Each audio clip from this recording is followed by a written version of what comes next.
This is Kate Jennifer recording the Dreamgirls at their house in Castleford for the Seen But Not Heard project. It's still February the 25th. Yeah, so there's a question I've got around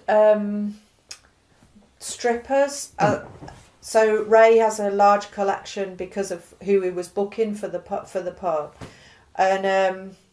and all male strippers. And we used to work with females as well. Yeah, we did. We've done both. For hen dos or for... So tell me about the role of... I guess the question is what... They used to do stag and hen nights. The stags were with the female strippers. And the hen night with the male strippers. But they used to be in the same room. But we used to do nights where we did have a couple of males and a couple of females on. I can't remember what we used to call them. The drag would come first. The drag would do their show and usually compare. Bring the strippers on and off. But most of the work that we've done was hen nights. We've got just us and two or three male strippers. Or Dream Boys that we work with and all these people. And what was it? Centurions. They were based from Hull. Well, that was David Bush, our dressmaker. Yeah, they were sort of formed there. He asked us. They were a lot of... I can remember years ago when they used to make these huge bongs in dressing room, and they used to say to us, I said, I fucking don't. I said, I'm buying me enough without buffing up one of them things. And they used to say that, and they used to take a lot of steroids as well, to bulk up and everything. So I mean, we've known lots of the guys. I mean, some from being 17, 18, we've known some of them. And so I think all that shit they put into the body. And then it was coke, and then one night we were working I can't remember his name, he being on GHD, and of course it's a kind of sedative. That way, conked out, he couldn't do it, sure, we'd be taking that fucking much, that way, gone, zonko. But then coke was a huge one.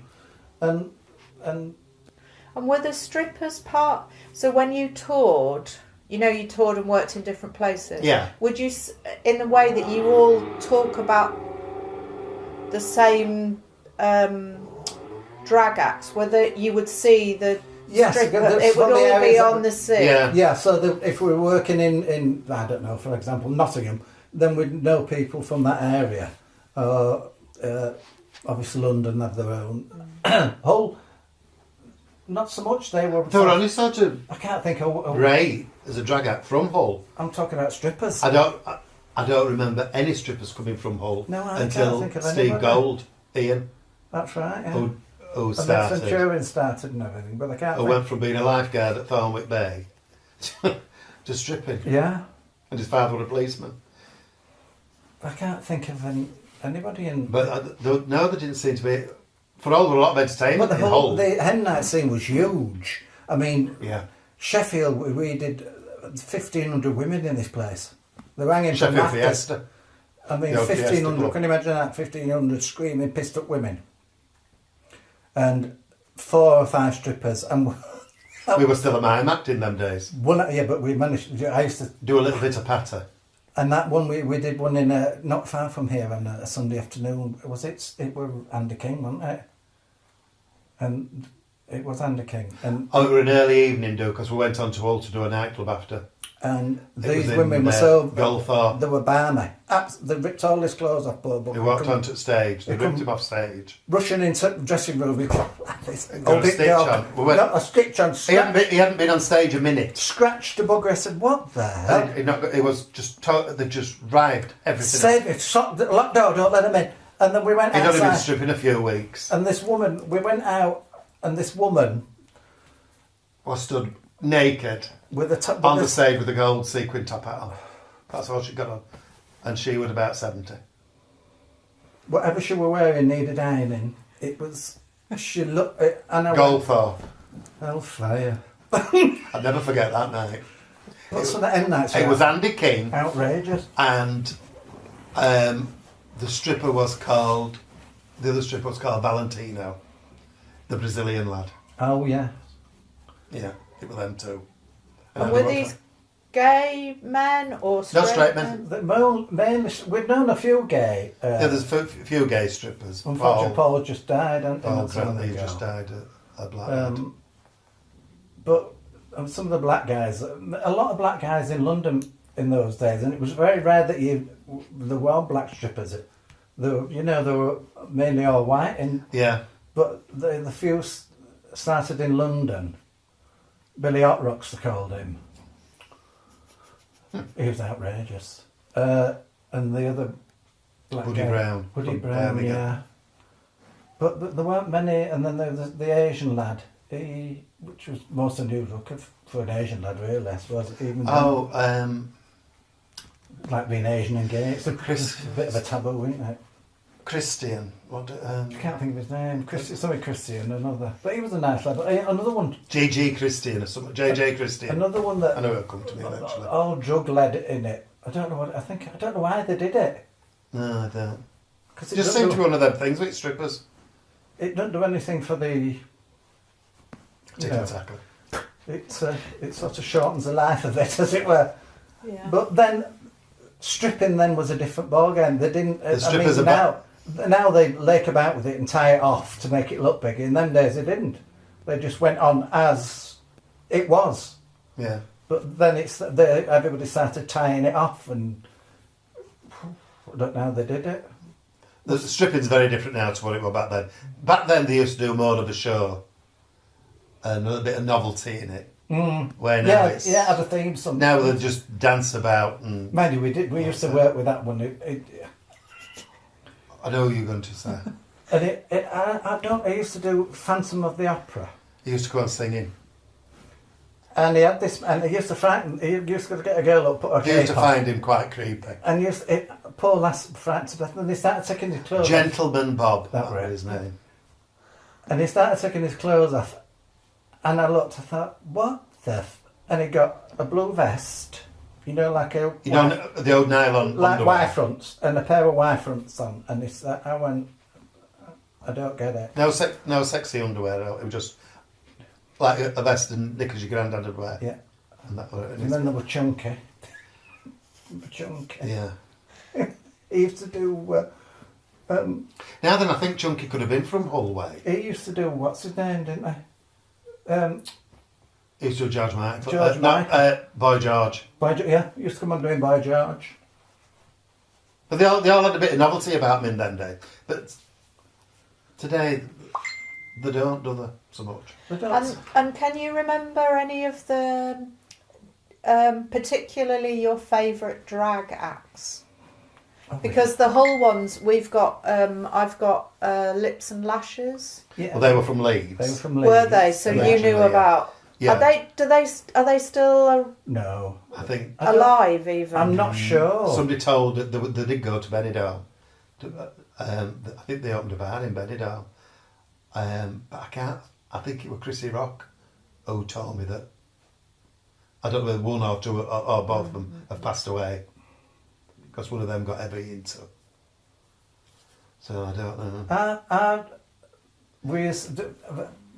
Ours, I suppose, was Candy Jabari. Candy Jabari, Vicky Graham. Vicky Graham, yeah, because Bobby Mandrell used to be called Candy Lee Barry.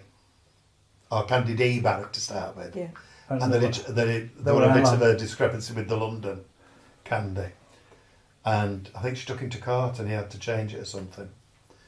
And then there were Vicky Graham, and then there was Bridie O'Brien.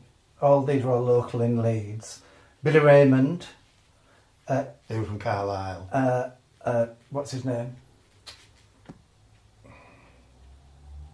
From Manchester. Barry Stevens. Oh, Barry Stevens. Yeah. He was unbelievable.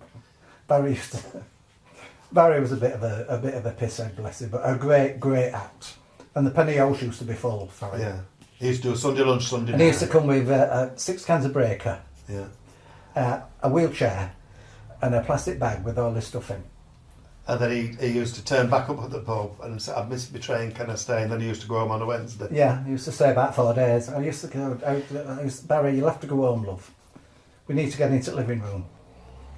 But he was a great act, wasn't he? A great act. one of the, can't be replaced. No. And who else? A lot of the London queens Yeah. who used to come up. Carla, she Yeah. used to do Barbara Streisand. Look. If she walked in the room dressed as Streisand, you'd think Streisand had walked And in. Jenny, what's her face? She sent Streisand a picture, and Streisand wrote back to him and said, I don't ever remember having that picture taken. Love Barbara. And Jenny, what's her face? Jenny Scott. Jenny Scott, brother of... Jenny Scott was in transitioning. in those days. And he was the brother of, do you remember Hinge and Bracket? The one that played the piano. That was Jenny's brother, George. She was one of those queens that she used to swish in all in drag. And she's... Oh, yeah. Where am I getting changed? Just left a bit upstairs in her bedroom. Oh, I said she's given up her bedroom for this now. Either that or downstairs. All right, fine. Can I have a pan? I said, What do you want a pan for? with They some- should heated rollers. Just put To the boil rollers rollers into that- to do- yeah. Actually, there's moppage Some and queen. Gillette. And some Got on queen- stage and was absolutely brilliant. Absolutely. Yeah. And David Dale and all these people. David's still going, obviously. He's up in North East now, isn't he? Yeah, he's moved from London to North East. He was fantastic, but he did London quite a lot. Well, he lived there. He used to do a double act with Lily Savage at one time. Yeah.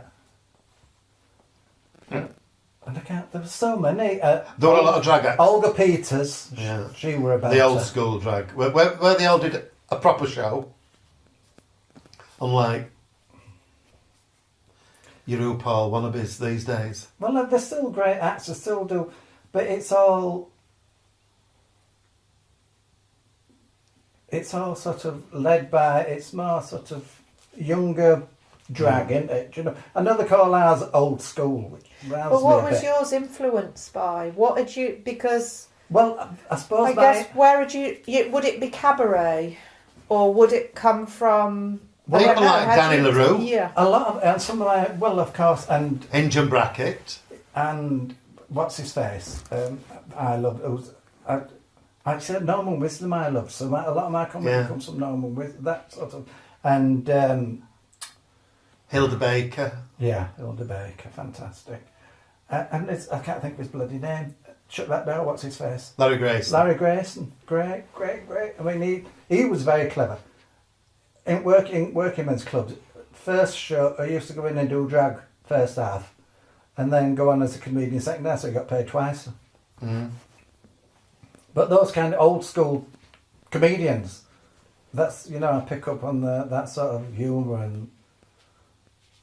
But yeah, LaRue but a lot of the sort of London queens, when we Yeah. saw them, they were quite influential on I think when especially Cadelos wanted to be a singer, especially Kevin. but not a drag, just a singer. It's like when I was a kid, I grew up with Cliff Richard, Shirley Bassey, Cilla Black, who I ended up meeting, and it was them for me. And I always loved Danny LaRue. My mum and my stepdad took me to see Danny LaRue at Grand Theatre in Leeds, and because a lot of my family were on my dad's side, were entertainers.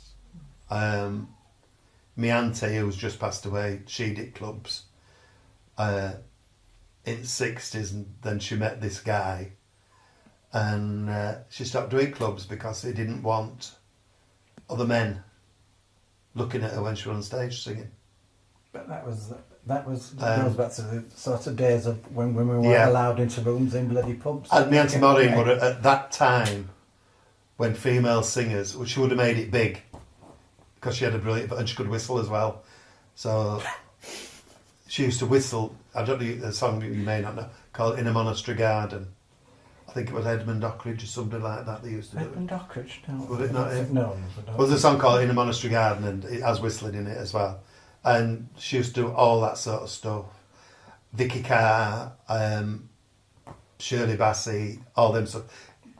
She would have been a big name because she used to do the clubs everywhere, and then she was going up and up and up, and then she met Harry, and that was it. It's Harry, I'm longing to marry. I mean, everybody says I'm like her, all family, but especially when I meet drag, we'll go, oh, it's Anne Maureen. And then just finally on there to record, which is why did you get the name? Where does the name the Dreamgirls come from? Well, that's like I said before. When we came out of the pub, we were called the Two Pennies, and he said we were talking to Peter Roddy. We don't like that name. We can't go out as the Two Pennies. So Pete said, "You want something grand, something glamorous, something flamboyant? The Dreamgirls." And we went, "Oh, yeah, we like that." So we became the Dreamgirls, and then we got news that there was a Broadway show called The Dreamgirls based on Diana Ross. But we got there just slightly further. From. Maybe. He used to go to the States. He used to go to America. Dreamgirls had never come over here. It was only in America, so I think you've probably seen it over there then. Yeah, and that was also based on Diana Ross and the Supremes. But, yeah, we became the Dreamgirls, and then The rest, as they say. it's history. Yeah, or some strange names that people cannot remember. Yeah, we've been introduced on stage as all sorts of things. Not just Dreamgirls. We know it's some sort of girls. What are the glamour girls? The golden girls we've had. Well, that's It's about that these yeah. days. Yeah. The nightmares. Yeah, in the sheet of paper you're described in the Halloween 1989, the Nightmare Sisters, alias the Sounds Dreamgirls. about right. Yeah. Where were that Where from? were that? All of this, I'll leave it with you, is stuff we found in the Hull Daily Mail. Right. So they're It's all probably a review they're all from- advert. This 1988 Oddballs on George Street, Dreamgirls listed as a drag duo, Gypsyville Tavern. Gypsy. Oh, Gypsyville. Yes, I remember Gypsyville. Yeah. Tavern. Now that used to have the Gypsyville. You were Tavern. there. It was described as the one and only top drag queens, the Dreamgirls. Yeah, Gypsyville Tavern. God. That up Hessel Road. Yeah, over the flyover on that, Gypsyville Tavern. That Yeah. could have been the one with Pat and Tony. possibly. That does ring a bell, Gypsyville Tavern. Then you hear, what does this one say? Hang on, where did I read it? 95 Ladies' Night, Dreamgirls, 3 strippers and a disco, theatre bar, Yeah, wherever that was. Theatre. That sounds like a good night. yeah, Probably was, but it would be that when we were drinking, we remembered it. yeah. And then on here it also says the drag act names, the Broadway Bells, which you've found who Yeah. are in the Mardi Gras in Blackpool. They run a hotel. Yeah. Oh, right. The 3 Fahrenheits. Is that who owns that then? Yeah, I think so. Is that okay? That's who keeps ringing us to go work there. Is it? Is that my I think it's Tony, something else. Tony and John. Something like that, yeah. That's those photographs Yeah. that I sent you. And that's not the Broadway bells that we know, though. Oh, is it that? No. There was the Broadway Birds, I think. Broadway Broadway Birds. Birds, that's Yeah, it, I think yeah. that was a different one. David James, Yeah, I remember that name. Barry Stevens, Barry, that's That's all Barry we've from been the lad from Manchester. Manchester, yeah. Bubbles Bubbles Yes, is dead now. Irish. Jimmy. from Hull. I think Bubbles was from Hull. Do you think he was? He was Oh, somebody- there was the Bubbles from Hull, I know who that is. There was that. Well, it He could, used to go into Clarice's. He was a friend of Floyd's. And Bubbles, there's Bubbles yeah. from Leeds, though, weren't there? Yeah, that Well, was Jimmy and Andy. That's not that I mean, Bubbles. they, Right. I know who that Bubbles is. Well, with the Irish one, that it was. That was Jimmy. They called him Bubbles, but that's not Bubbles. had two. Redhead. Well, it could be the same person. I don't know. No, This- that Bubbles is not that. That Bubbles is a chunkier lad. All right. And he's a friend of Floyd's Oh. and Clarice's lad. There was also a Twaddles. A Twaddles, yeah. Twaddles. Dockyard Doris. Dockyard Doris, yeah. From London. From London. Yeah. Rosie and Co. That was Sister Slim, that were Rosie. Who That's Ray right. describes as 42 stone. That's right. That's right, he's dead now. Yeah. Yeah. Well, that's who taught That's me to Sister fire Slim. it. Yeah. Rosie, Rosie Sister and Co. Slim. Yeah. Well, Rosie and Co became Sister, Sister Slim. Slim. It I've was- got a photo of them, yeah. Yeah. It's fascinating. They were unbelievable. I mean, They were huge. I mean, Yeah. the comedy value of them anyway, just the size of them, were just so funny, weren't they? Yeah. And they got away with murder, actually, sometimes. They used to do Leader of the Pack. And Alan, the bigger one of the two, used to come on a little kid's bike, and the other one used to hit him on the head with Well, what's his name? They used to do a that, tin though? tray. The ones, yeah. Well, What was the name? I was just thinking about them, and it came in, and now it's gone out again. It happens at this age. I can't think. They did it as well. Yeah. And was everybody, because it seems to me there was a lot of Shirley Bassey, Yeah. there's a lot of people, Judy Garland, so Yeah. the classic, Yeah. these classics. Manelli, Garland, Bassey, So really Yeah. incredible. Peggy Lee. Yeah, Barbara Streisand, Streisand. Tina Turner. Yeah. So these are 'Cause really it was all incredible They're all staple women. parts of drag, aren't they? They were all big even names back in the Even now, young 70s queens and still emulate, Yeah. don't they? And they still do it. So each one of these people, were they doing so they might be doing this similar character, or they're picking, like you had the fire eating and the bit of the David, patter at the beginning. He had it called lip sync, and they mimed to everything. We're never live, but he used to do everything from films and musicals. Yeah. So- They come in a big crinoline dress, and they do from The King and I, Shall We And, Dance? And would be dressed as and cabaret, Yeah. and they were just unbelievable. The costumes were exactly as they would have been in the film in or the movie or in the musical. stage show. Unbelievable. And then there was Dockyard Doris. I mean, she was just Dockyard more of a patter act than patter. Yeah. And And right, more talk of a to me comedian. what you mean by patter. He used to come on. He'd open with a song, and then rip audience to pieces. and then rip basically. audience to bits and make a story, like Lily used to do. Same as Phil Starr. That's how a lot of London acts went. They started slowly getting rid of the mime stuff out, and then they create a character about themselves, and like Lily did, like Dockyard Doris did, Mrs. Shufflewick, Rex Jameson, who would started on the radio I saw him in With, in the 70s in London. with his stories, like Julian and Sandy from Around the Horn. They create characters about themselves, and that became their act. And brilliant, absolutely brilliant.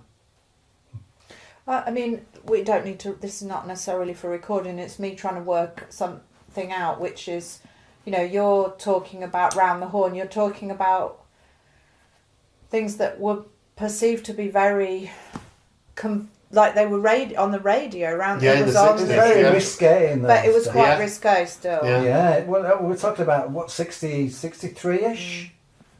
So, I mean, it was very risque, really, in those days, Round the Horn, particularly, especially Julian and Sandy. That was, I don't know how they got away with that. But it was the same when Queer as Folk came onto television on Channel 4. I don't know how they got away with that either. At the time, I mean, at it the was. time. I remember it was very shocking. I mean, at that the same time, day, but brilliant. Unbelievably brilliant. But some of the scenes I used to go, I have no idea how that's got past anybody in charge. I mean, some of the scenes were very explicit and can't get away with it now. No. Everything's changed again.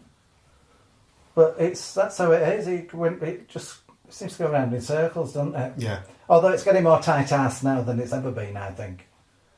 You can't say this, you You can't know, say that. I think PC's within a few years, there won't be any comedians. PC's gone bad. Because due to PC and the woke, you just can't say. You've got to be It's so gone- careful what you say that you don't upset somebody.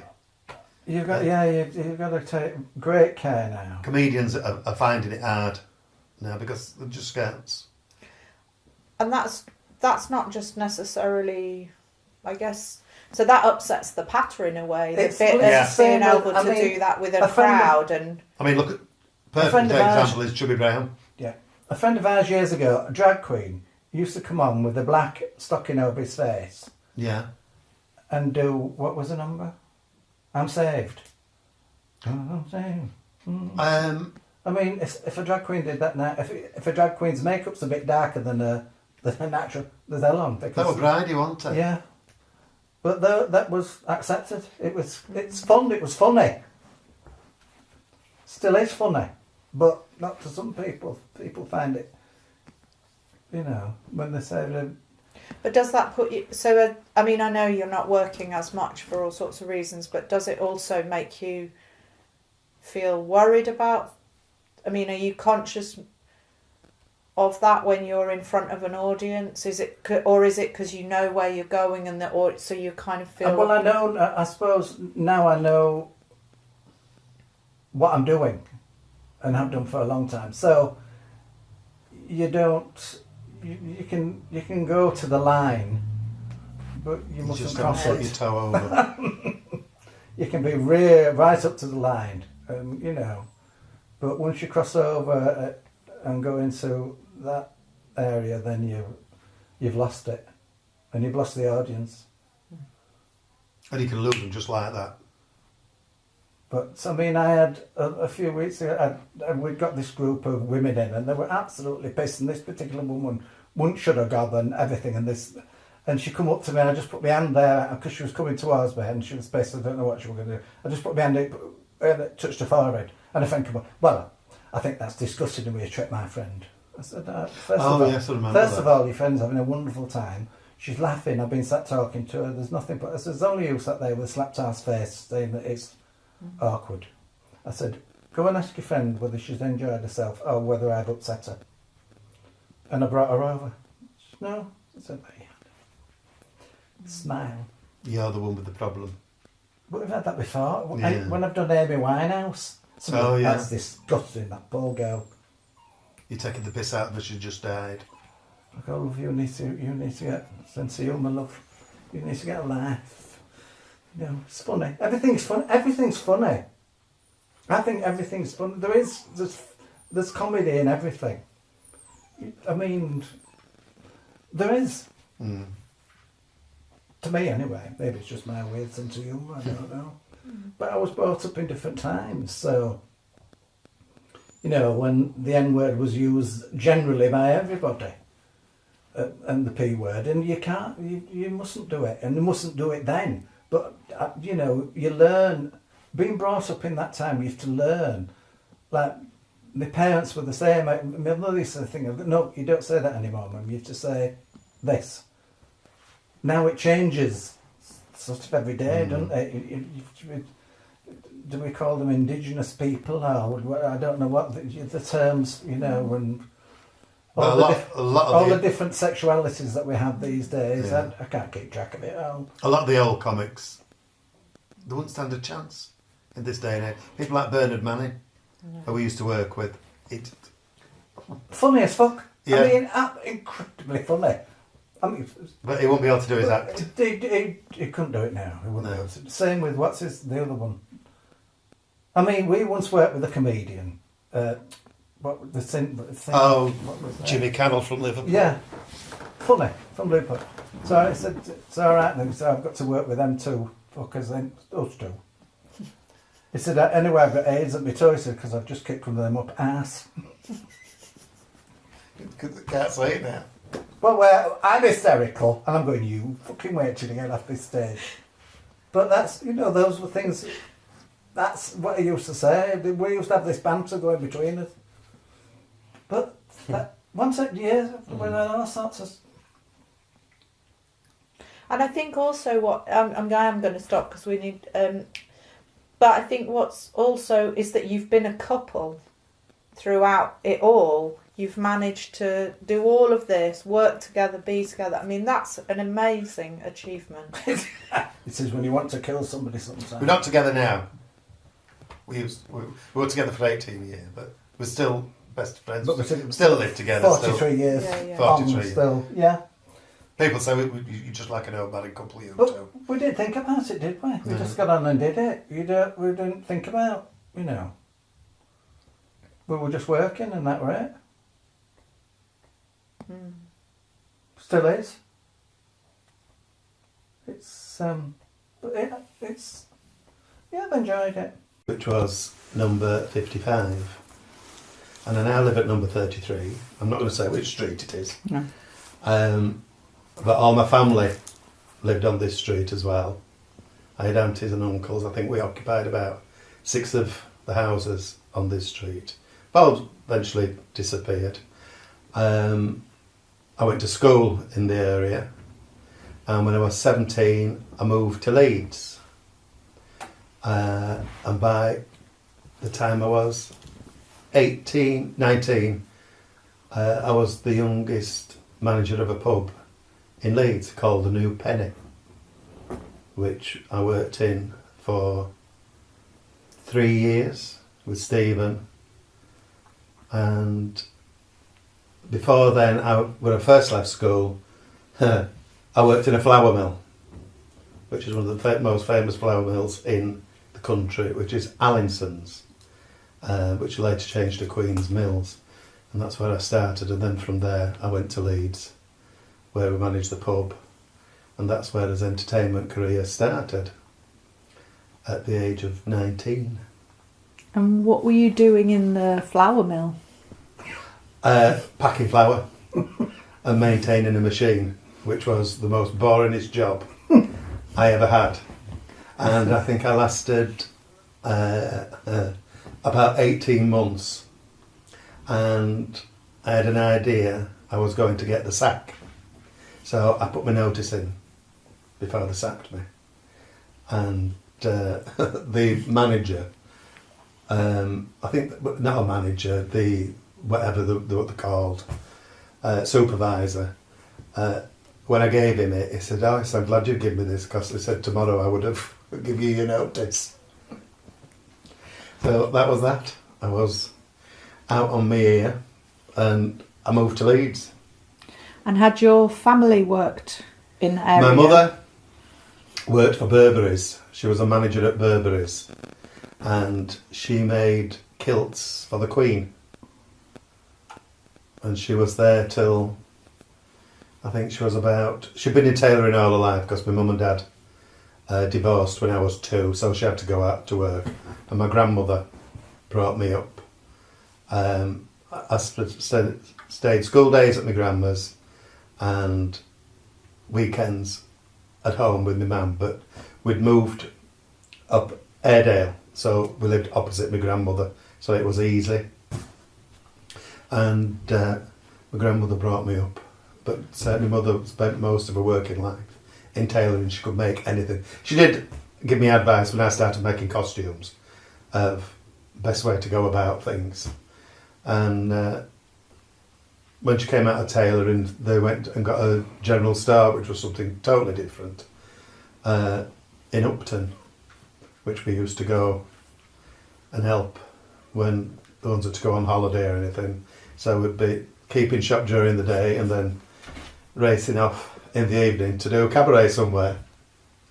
Hectic. And that's how it's been ever since. And so did your mum ever help you make costumes? Did she? Not just really, gave you no. advice? But if I needed anything doing, or if I was busy, she'd re-put zips in, and because I wasn't very good at resetting zips once they'd been in, she'd do some repair work. She'd help, and she was very good at all that sort of stuff. She could make anything from scratch without a pattern. She knew the correct way to match kilts, because there's a way of making a kilt. And as I said, she used to make it for the Queen. And she made some outfits for Princess Anne.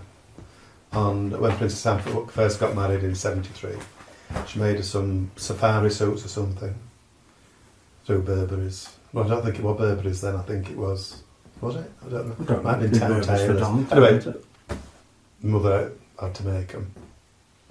So. And did you have any brothers or sisters? I always say no. I've got a half brother I've never seen, so I don't include him in. My father's still alive. I lost my mother last year. But no, I would class myself as an only child. Mm-hmm. Okay. I'm happier that way. Child. Well, 61. I'm still my mother's baby. Still act like a kid. Okay. Hi, I'm Stephen. I was brought into this world in 1953 when being gay was a very bad crime. I'm a single child. I'm an orphan now. Both my parents died many years ago. I was born in Alton, which is a little place near Woodlesford, atwixt Leeds and Rothwell, Alton. I was born in a house which was a one up, one down. It had 2 bedrooms, but one of them were condemned. So that told you what's outside toilet, chickens in the garden, the usual thing. Didn't see electricity or have electricity until I was 7 years old when we moved into a new council house. And then I wouldn't go to the toilet indoors because I was scared. We had to have the lights on in the house. Pardon me, innit, when you think you can go outside. Grew up in the fairly normal, went to school, usual things. Always dressed up as a kid. Always dressed up. I used to stick one of my dad's ties, pin it to my hair and pretend it were a ponytail and all. So go out and play when kids could go out and play in those days. Went to, like I say, went to school. Then I went into the big school, hated it. Low school when I got into because bullied and one thing and another. Managed to get out of that at 15. That was the best day of my life when I left school. Hated it. I've learned a lot more from not being there than I ever did being there. Started life, working life. Those were the days when you could leave school on a Friday and start work on a Monday. And if you didn't like it, start again another one on a Wednesday. What did I do the first? Let me think. Oh yes, I went to as a commis waiter at what was it called? What was it called? Leeds Crest. It was then. No, what Leeds? Rockwell. No, it was no. There was something motel Leeds on a Crest roundabout Motel. at Rothwell. Anyway, there. Worked that for about a year. Didn't like that very much, so left there. Went to work at John Collier's in Leeds. The window to watch. Lasted there a couple of years or so. Then decided at, I think it was 17, I think I was then. 16, 17. Decided I wanted to be a hairdresser. So went to work in Leeds, in Hemingway's, which was a department store on Vicar Lane in those days, top floor, in a salon there. I can't remember. Paul French. Was the salon's name? Paul French. It was all rollers and beehives and backcombing and bleaching and then from there I got my apprenticeship there. Then Tass's was a huge salon in Leeds in those days. That was on Briggate. It was long before Vidal Sassoon came to Leeds. He was and very expensive in those days. I mean, in those days a haircut was 20 quid. And that was in 70, 71, 72. So it was a big... Went to work there and stayed there till I was 21. Met my first boyfriend he worked there. That lasted 5 years and then ended. Not very amicably.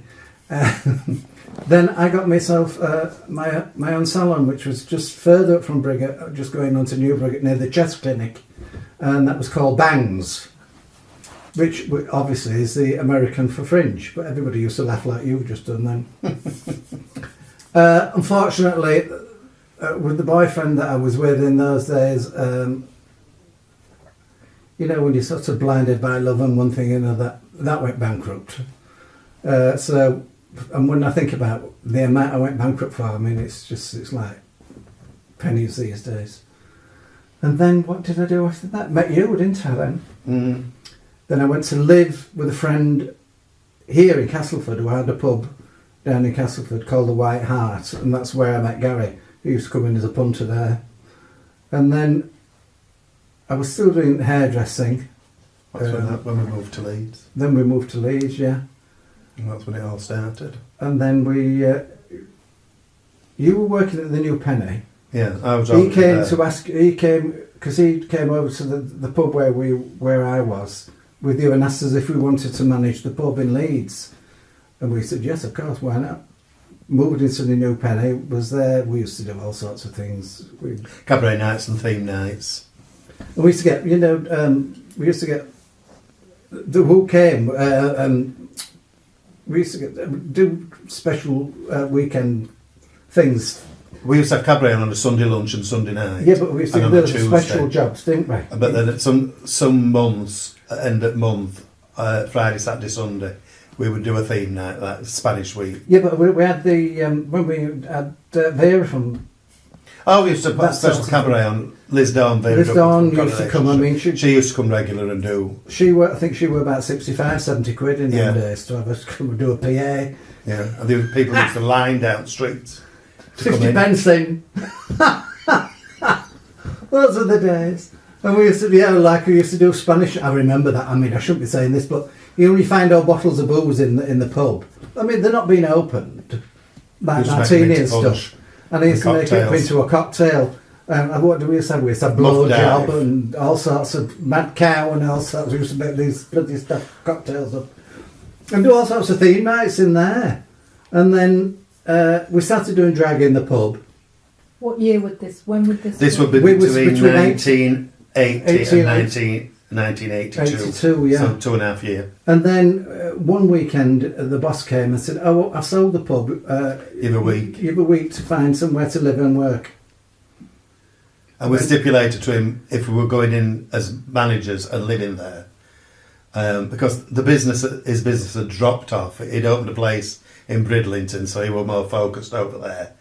And the guy who'd been managing it just weren't interested in He did business. ask us if we wanted to work in. So he said, "We're not going to build this business up." And you, "Oh no, I'd never do that." That's He said, exactly what the he New did. Penny is my baby. It was the first gay pub in Leeds, but it was called the Open Anchor. And lo and behold, 2 years later, he sprung that on us. And as a departing gift, he gave us a 12-inch black and white television. Tight bastard. It could have been colour, but he didn't. Anyway, he's dead. And But we built the business back up, and we told. I rang. I can't remember whether I rang her or she rang me, Liz Dawn, and she was a belter. Liz. yeah, and we told her what had happened, and she said exactly what you said. The bastard, because Liz had known him for a long time, because I used to be an actor herself years ago on the clubs, so Liz knew him, and she said if I'd have known that pub was up for sale, she said I would have bought it and left you two in to run it. He only sold it for £6,000 back in those days. Which were a lot of money, I suppose. Which wasn't in them days, yeah. But yeah, she was lovely, Liz. She's a belter. She used to come with her husband. What was his name? Don. And he were a miserable-faced old bugger. I mean, he used to sit at corner and, look as though he were chewing a bee. But she used to say, "Hey kid," she used to talk like that. Just exactly as you would see her, but she was a beautiful soul. Hey kid, Brandy and Baby Sham. Don't tell Don. So she used to have one in dressing room, one behind bar, one upstairs in house, where the flat upstairs, and she used to have them just scattered about and have a little. Not that she had a big drink, No. just so she could. And then she stayed over. She'd not stayed over, but we used to do a party upstairs. do a little buffet. She was lovely. Met everybody. My mum met her and everything. It was lovely. Anyway, we left there. One of the girls that was working for us, we'd homeless. I mean, we were homeless. Yeah. We'd nowhere. Luckily, She worked in a taxi rank, didn't she? yeah, she was Office. Streamline Taxis. She worked for, Elaine, and one of the drivers had got a house in Air Hills, which was empty. that he was selling. But They let us stay there. let us stay there. But we had no hot and cold water, When we turned the stopcock on, and the water didn't come through the taps; it came through the brickwork outside. And we'd no cooker, so we used to cook on a Infrared grill. Do you remember those little infrared grill things? We used to cook like everything on one a of sandwich toaster thing. We used to cook on them. So we were there for About I 3-4 got a job. months. I got a job then as a hairdresser in a sauna. And yes, exactly. It was a brothel. We'd started doing the cabaret by then. It's a brothel, and the girls in there were just wonderful. I loved them. And the hairdressing was upstairs, and the brothel was downstairs. Yeah. Lovely. We used to go everywhere with them, didn't we? Yeah. Lovely girls. When we left the pub, we told the agent who used to book the acts in on a Sunday and Thursday nights that we wouldn't need services anymore because we were coming out of the pub and we didn't know what was going to happen to it. And she asked us, she said, what are you two going to do? And I said, we don't know. And she says, well, you've been doing a kind of act in the pub. Put yourselves an act together and I'll book you out. And that's how we came. The lovely Avril Barton. I mean, she was big in the gay scene in those days. Yeah, she was a big agent in Leeds. And she was a force to be reckoned with. I mean, she was only a small little dumpy woman, but fierce. Yeah. Fierce. She took us under the wing and Yeah, she looked after us. we had, back in the 80s and 90s, we had a big career because of her. Yeah, and when we found a house that we lived in a house then that the boss of who ran the brothel, he got a house in Ailes and we moved into that and rented that for a while.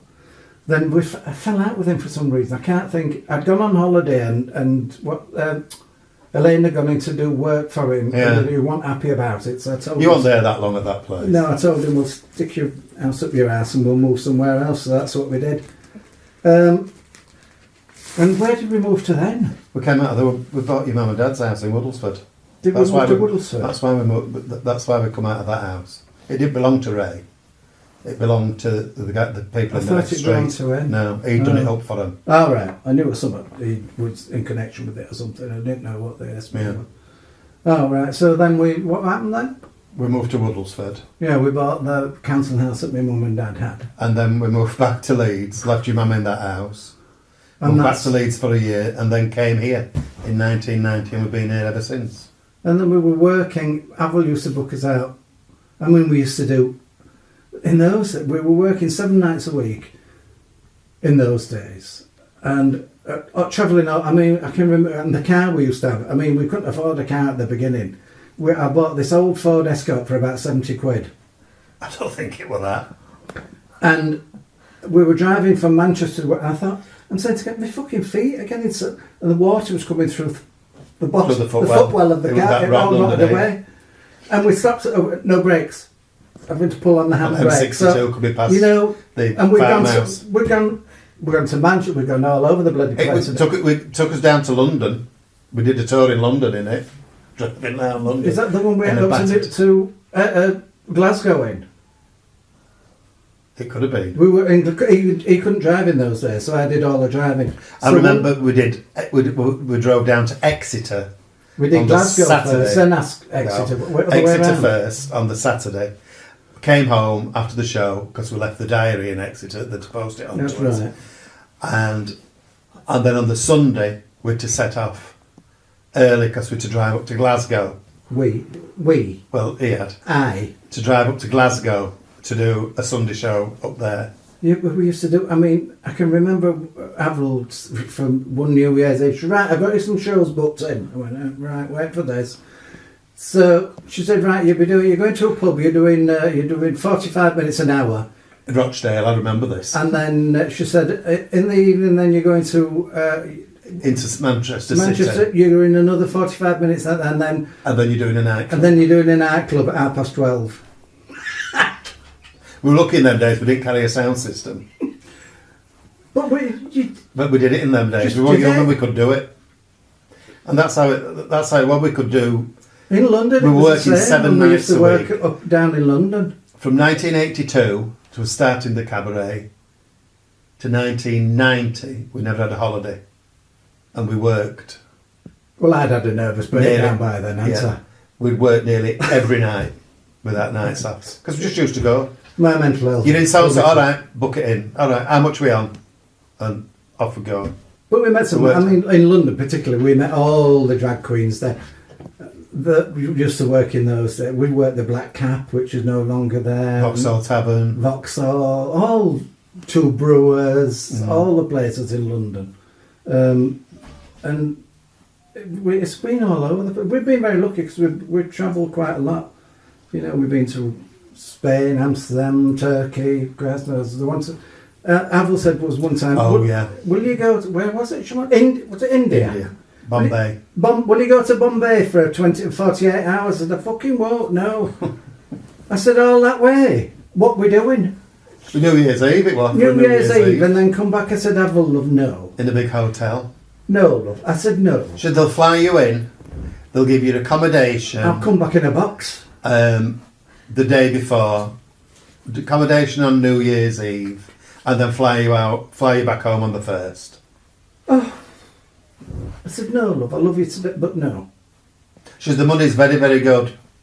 I said, I don't care. You can't spend it when you're dead. And then all sorts of things we've done. We've worked some absolute shitholes. We really have. We've had glasses thrown at us, we've been spit at, we've had all, some obnoxious reactions from people. With some guy I upset because I'm Gobby. I'm Gobby. And he tried to run us off the road in his car. After? That was... Followed us for about 10 miles and then pulled over and then was facing us with his lights on and as we were coming. And I said, I'm not fucking stopping, he will, I won't. So we set off. And then he said, stop. I said, I'm not stopping. And he veered off. And the road was it was raised, wasn't it? It was next to a dike. It was a dike on either side. Not a lesbian dike, a dike. That was out Ulway. It was out think where Ulway. it was. That. Yeah. Yeah, trying to run us off the road. And then that guy where were it? Where he spit at you? Oh, that were too near Sellafield, that one. We've all got two heads up there. And then the stage was opposite the bar. And it was a big dance floor. Whitehaven. That's right. Oh God, Whitehaven's rough. I saw this fella stood at the bar and he got 2 pints and he turned round and he made eye contact with me. And he walked straight up the club, straight towards the stage, still looking at me, and then spit, and then just walked that way. So I came on stage and said, thank you very much, ladies and gentlemen. Good night. But we're not working here anymore. Good night. I'm not putting that on. I wouldn't tolerate it. One night in Bradford, this lad, he was just being an absolute pest. He was sat at the front of the stage, flicking beer mats. I said, if you flick that fucking beer mat one more time, I said, you're out. Okay, so I picked the stool up and chucked it at him. Still flicking the fucking beer mats. So I grabbed him, knocked him over, grabbed him, pulled him out, shoved him through the fucking exit door and closed. And threw his beer after him and carried on. Some absolute assholes, some places. But then you've got the other end of it. Yeah. And everybody's usually fantastic. We've had brilliant nights. People are fabulous. Yeah. But you get the odd nutcase. There's certain areas around the country where you think, you get a book and you think, oh God, I don't want to go there. And then when you get there... you'll get another town that you think, oh, I love working there. As favourites has always been Hull, Barnsley, Sheffield, iffy for us. Always been iffy in Sheffield. Rotherham, but good. Barnsley, Rotherham, brilliant. And you'd think with them being so close together, they'd all be sort of, but no. London, we always used to do fabulous. You'd think in Fabulous London, London. you know, but a lot of Yorkshire acts used to go down to Through London, we'd only been working. His first tour of London was middle of 82. Avril said that an agent's interested in you going down to London. We'd only been working from May 82, and this was sort of like we used to June, hire a car July. though then, didn't we? Yeah, no, the first tour we went down in that Batter Blue Escort. Dear God. Because it broke down that way down, so we missed the first night. Talking of breaking, do you remember we brought down in Leeds that night and we still got a face full of slap? Yeah. And this police van pulled up, and all these couples got out and went, "Yeah, we got his head stuck in the bonnet. You all right, love?" And he turned round, and he went, "Fucking hell," and got back in car and drove off. But as I was saying, through London, which I think we went down June, July time, an agent from Copenhagen, from Denmark, was in the I audience. can't think of his name. Neil Svenkins. That's it, Schwenkins. Was in the audience, and he pulled us to one side and said, "How would you be interested in coming to Copenhagen in November?" And that was that. So that was for 4 weeks, Yeah. and it went down really well. A few of the London acts, like Paul O'Grady, Lily Savage. Well, it wasn't Lily Savage then, it was the Playgirls. They'd been out, and we knew Paul from Leeds. And he said, you'll have a fabulous time. They went out to do it twice, and we went out 6 times. We did the November, and it was such a success that he wanted us to go back the following February. And then we did it either once or twice a year up to 86 for 6 weeks. We were the only act to ever go back that amount of times for that length of time. And we loved it over there, didn't we? We used to do a show 1 a.m. and 2 a.m. Yeah. It was Live up- above. It was open till 5. Well, you say live above. It was an old brothel was the building it was in. So there's all these little rooms, long corridors that were, buildings there all over the place. It's like a wacky house. So the bathroom was at one end of the corridor, and we had one bedroom here, and the town hall clock was just outside the window. So that started ringing at 5 on the hour, on the half hour, and the quarter hour. You used to dong dong dong till 12 o'clock. They used to knock It off till stopped. 5. But we didn't finish work till 4. 5, and then Yeah, we used to what go time out and you have went a to bed, drink. So as we were coming back home, it started all. I mean, we used to do a bar called Why not? Why Not, which was opposite. Then we used to go down to the street. This one night in drag, we went out. Oh, these were gay venues. But to what's his name? Windsor Bar. I can't remember the guy's name. John. What was his name? John. Handsome guy. He's come down. Well, he didn't say it like that. He said, This was a Friday in night the Danish after the accent. show.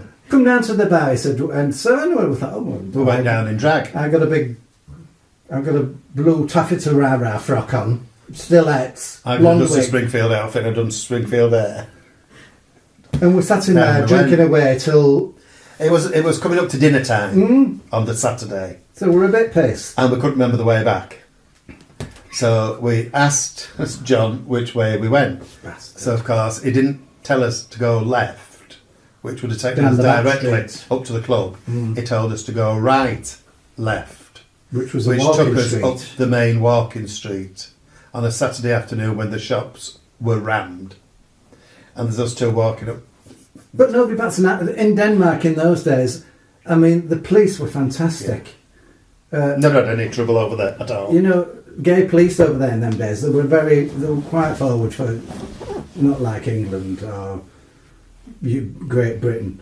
They were very on trend with it. They knew exactly what to do over there.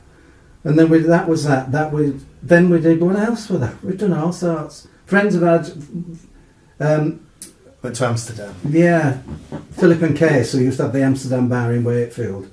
What's Known him for a long time because they used to come when I had the hairdressers. They used to do the hair, and they used to bring all sorts of people with them. Yeah, Jess Conrad. Jess and Conrad used to come in for his hair doing, and oh god, Lulu. yeah, all these people.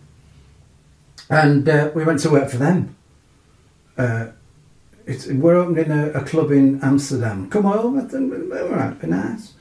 So they paid for it. We were over. We go to this club and had a beautiful house as well, just on Canal. Canal. Penthouse. Very nice. And The money coming out of their ears, they could afford all that. It was like, we walked in. I can't remember the name of the club. It was called Gay Life. Was it? Yes. And Big club. we'd gone out this night, and what was this? These machines. Oh yeah, in you the could streets. get sandwiches and everything out of Put these money in it, machines. you could get chips and Chips and fricandella, which they make like hamburgers. Fricandella, and so that were nice. So we used to go in there, and then we did this club. A couple of nights we were there. Yeah, 3 nights we did. But 3, and that were fab. And then we did Pussycats when they with the Wakefield old Theatre Theatre Club. Club. They took it over. Was Pussycats worked there with Village People, yeah, YMCA. and what were down that sang? I was thinking that Angie Gold. Angie oh, Gold. They got gay. Those were on the gay days. scene. And there was another act on as well, but I can't think of I that can't one. think who it was. We were their support act. They were a good night, really good night. It was like an afternoon do, wasn't it? No, it was an evening. Are you sure? I'm positive. It was daylight when I went in. Well, usually happen you do theatre just going in. Like, Yeah. Because we've been. I mean, we must have been to every city in the country. But I couldn't tell you what it looks like because you always go there at night time. You never see Yeah. it during the day, so You drive through it, you go can to get round it at night. If you put me there in the day, I wouldn't be able to find my way round because it's salt. You become. It was weird. You Wherever we went, we always tried to get home rather than sleeping in a hotel. We liked to get home. Well, we had a dog and 2 cats, Yeah. so we had to get home. As I said, Ben, the standard poodle, we used to take him to You were about. sometimes. Oh, you bring it dog, they used to say. Yeah, we'll bring him.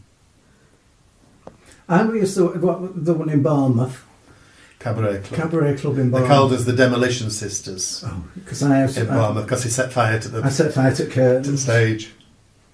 So he used to do a fire Said to routine. me, now listen, I've just put some new fucking curtains up on the stage. Keep them fire rods away from it. Keep the fire rods, but I didn't use the fire rods. I had a fire pyrotechnic that went off at the end of a number, set the fucking curtains up.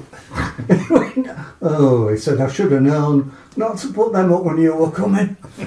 That would that. I mean, we had some fab people. All sorts. And so, can you tell me, you were a hairdresser, you were in the pub. What made you go from that to performing drag, and how did becoming drag performers start? It was when we were in the New Penny, and it was the fact that we'd no plans to come into this business at all. It was just during the time that we were in the pub, and we used to do the theme nights, and we used to dress up and do little bits of camp and what have you. And Avril, the agent that booked it, had been in with her acts that she'd booked in, and seen us doing all this type of thing. And when we told her that we didn't need any more acts because we were coming out and we got a week, and we didn't know what we were going to do, and she said, well, have you thought about putting an act together? She said, you do enough, put an act together, she says, and I'll sell you out. And she started putting us in, that's how we went into it, she started putting us in little venues, pubs, and then as it just progressed, and then It were all working mine, though, men's in them club, days, yeah, we were weren't all mime in them days. Working men's clubs cottoned on to us, so the agents that booked the working men's clubs used to come to Avril to book us for the clubs, and we must have done every working men's club in Yorkshire, Lancashire, everywhere. When I think some Yeah. yeah. Used to do quite a lot in Hull, quite a loads in Lot Bradford. in Hull. Bradford, Yeah. all over the place. And what was the act? And is it different from today? It's very different. In those days, it was just a mime act. We used to do little camp routines like we've seen on them photographs, and you'd do impersonations of stars of the day like Shirley Bassey, Cilla Black, Dusty Springfield were the big three. He used to do Shirley Bassey with all his bits hanging out, and Not my bits, just my ass. thank Yeah. you. and fire eating. Can I ask how you learnt fire eat? One of the drag acts that used to come, it was Was it Sister Slim? I believe, Sister right? Slim. Sister Slim that they used to come. What was the name? Danny and Alan. Danny and They Alan. used to work Hull a lot as And well. I said they did. Oh, well, so they taught me how to do it. You learned to do it while we were at pub, didn't Yeah, we used to learn in the pub. They came down. you? On Sunday afternoon, because they lived near us. They used to do pub when we had it as well, didn't Yeah. And that's how he learned to fire. So, and then we progressed from. And then we slowly started. I started act. doing stand up in it as well. Yeah, and an actor used to come from London called Candy Jabari, Yeah. who used to work for us in the pub. He slowly started turning live, singing, and he gave me some backing tracks, which was I Only Want to Be With You, Dusty Springfield, and Secret Love, the Doris Day song, but a disco version. And that was, I put them into the show and I started singing, and it sort of progressed from there, didn't it? And then everybody would say, "Why are you singing? Nobody sings. Drag acts don't Nobody sing. sings. Drag acts don't sing. You do mime. Now you. But now you're lucky if you find a mime. Now if you We still don't do. sing, Both. if you don't sing now, you're old school. Oh, that Yeah. riles me. Old school. The only mime that we do now It is... means I'm just not some queen that stands there looking fantastic but has no talent whatsoever. I mean, they do look amazing and they do spend a fortune on the costume, and some of them are incredibly talented. But on average, a lot of these queens that sing go on stage one frock and do 45 minutes one frock. Well, I think if you're going to be a drag queen, you need to change your frock a couple of times at least. Yeah. If you're going out there to entertain people. I mean, that's what people go to see. Makeup, hair. But we like to do a show. We still put a show on. With the comedy mime routines, the live vocals, Stand up. the comedian part of the show. It's you get the full package. And that's how we've always been. Value for money, as they used to say. Value for money. VFN. Yeah. And then what's well, it's progressive. I mean, now we've got old. I mean, we've been all over the place. I'm just trying to think what's. There was then with a friend of ours. He went into. Well, how it happened was it? A friend of ours went to. Went into. He lived in Carlisle and worked at the Sand Centre. He was the managing of the Sand Centre, took over the Sand Centre theatre. Well, it's a conversion theatre. It's a leisure centre. Yeah. Multi-purpose leisure centre. And he rang up one after... They used to get West End touring shows in. And he rang up one afternoon frantic. Can you come? I can't think what show it was. Joseph and the Amazing Technical. Can you come down and do dressing? I said, I can't, no. I said, I've never done it. He said, well, you dress for yourself, don't you? I said, well, yes. I said, get up, train, come down. Anyway, gets in there and it's a different ball game too. But I mean, it's basically the same. You just set out everything and make sure everybody... So I quite enjoyed that. So we used to do that as well. So every time they had a travelling show on up there, This is more recently. we used to go up there and do. We've done Sound of Music, Evita. Joseph. Blood Brothers. Yeah. What else is Still there? the musical. Yeah, Evita. all songs. All the big West End Touring. shows that's gone out on tour for people like Bill Kenwright and And that's all fab. that sort of It's thing. very. That's- I mean that. that's another string to You his think bow. drag queens work hard? These people that do these are doing 8 shows a week. I mean, for Joseph, there used to be a weekend. There used to be 3 shows in one night. So I mean, I didn't know where I was, let alone the people that were on stage. But they were incredible, and the work ethic is unbelievable. They work incredibly hard for. They're not much pay either. The dancers and you know the principals are all right. They get paid That's where the money a few is. quid, but and that we always enjoy that. But now I'm slowing Did down 2 a year little in bit now. 'Cause Panto. Did Panto where Yeah. we played the Ugly Sisters. no makeup required, and and we're slowing down a bit now. But I still do the odd 1 or 2. But I've got fibromyalgia now, so you know. I do one show and it takes me a week to get over it. But I still enjoy working. I love, you know. I still do work. I do a lot of work on my own now with hen nights, ladies nights, with me and a couple of male strippers, and still do that. Plus, I go out as a male singer as well, which is something that I've done from. But when we were Last 30 together, odd we years. worked. Yeah. For, Doing the Dreamgirls, doing his own solo shows as well. It keeps it different. We're not stuck doing the same thing time after time. Like this weekend, it could be Dreamgirls. Next weekend, it could be me on my own, hosting a show, or I could be out as Chris Black, just a singer. It's varied. It keeps it so you don't get monotonous. But which is what I like. And how? I'm just checking battery.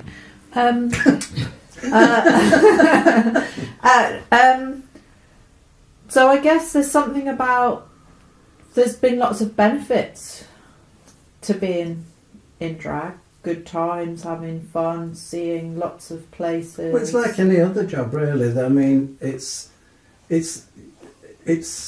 some days it's not like work. It's Yeah. when we used to do seven nights a week. It wasn't like work. It was like going out to party every night. Yeah. And those were the days when we used to drink. You know, yourself stupid, drink yourself sober in some days. But when you get a bit older, you have to. Well, you know better, don't you? For a start. So, well, I think I do. I'm still an idiot, but I've forgotten the question. No, That's age. I was going to say that you've clearly had a great life from doing this. What has there been any drawbacks?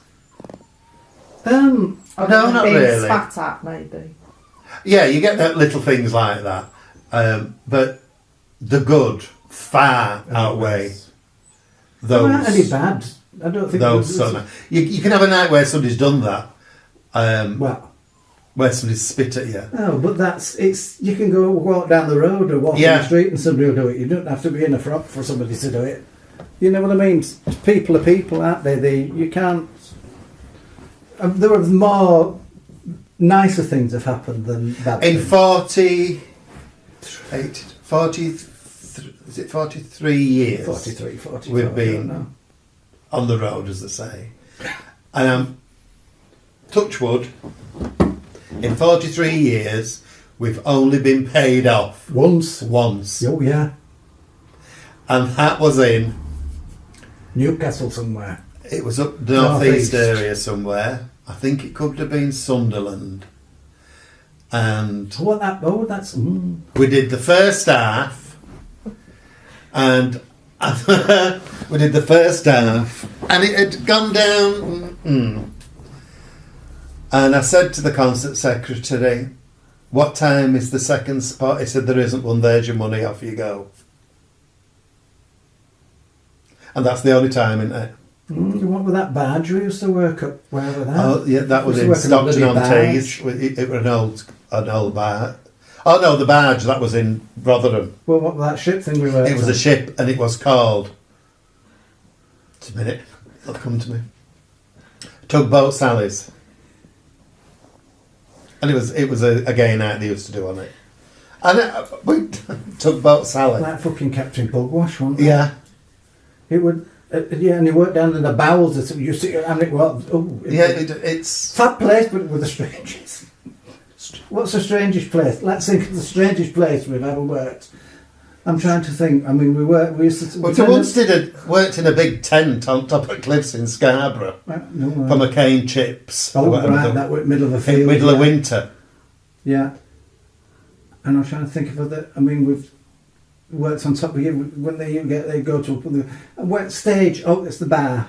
You're working on bar, and it's about 18 Oh, inches yeah. wide. And I told you, thinking, oh Jesus, one. Where's changing room? Good question. Now you go out that door there, and it's across car park. It's that garage there. That was that club that were the garage outside.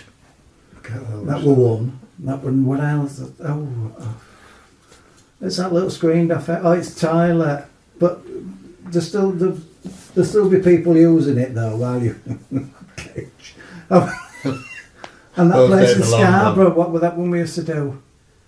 Up near the cricket pavilion. That place there. I went in one night. We used to do it quite regularly. And we'd gone in and set with the toilet was the changing area. And The Albion. I can't think what it was called. Anyway, he gets in there, everything goes in, push the wig in, goes out to get set up on set, come back in, and the top of my wig had melted. I thought, what the fuck? Oh, yeah. And I put it under the hand dryer, and the hand dryer had switched on and melted the top of my wig.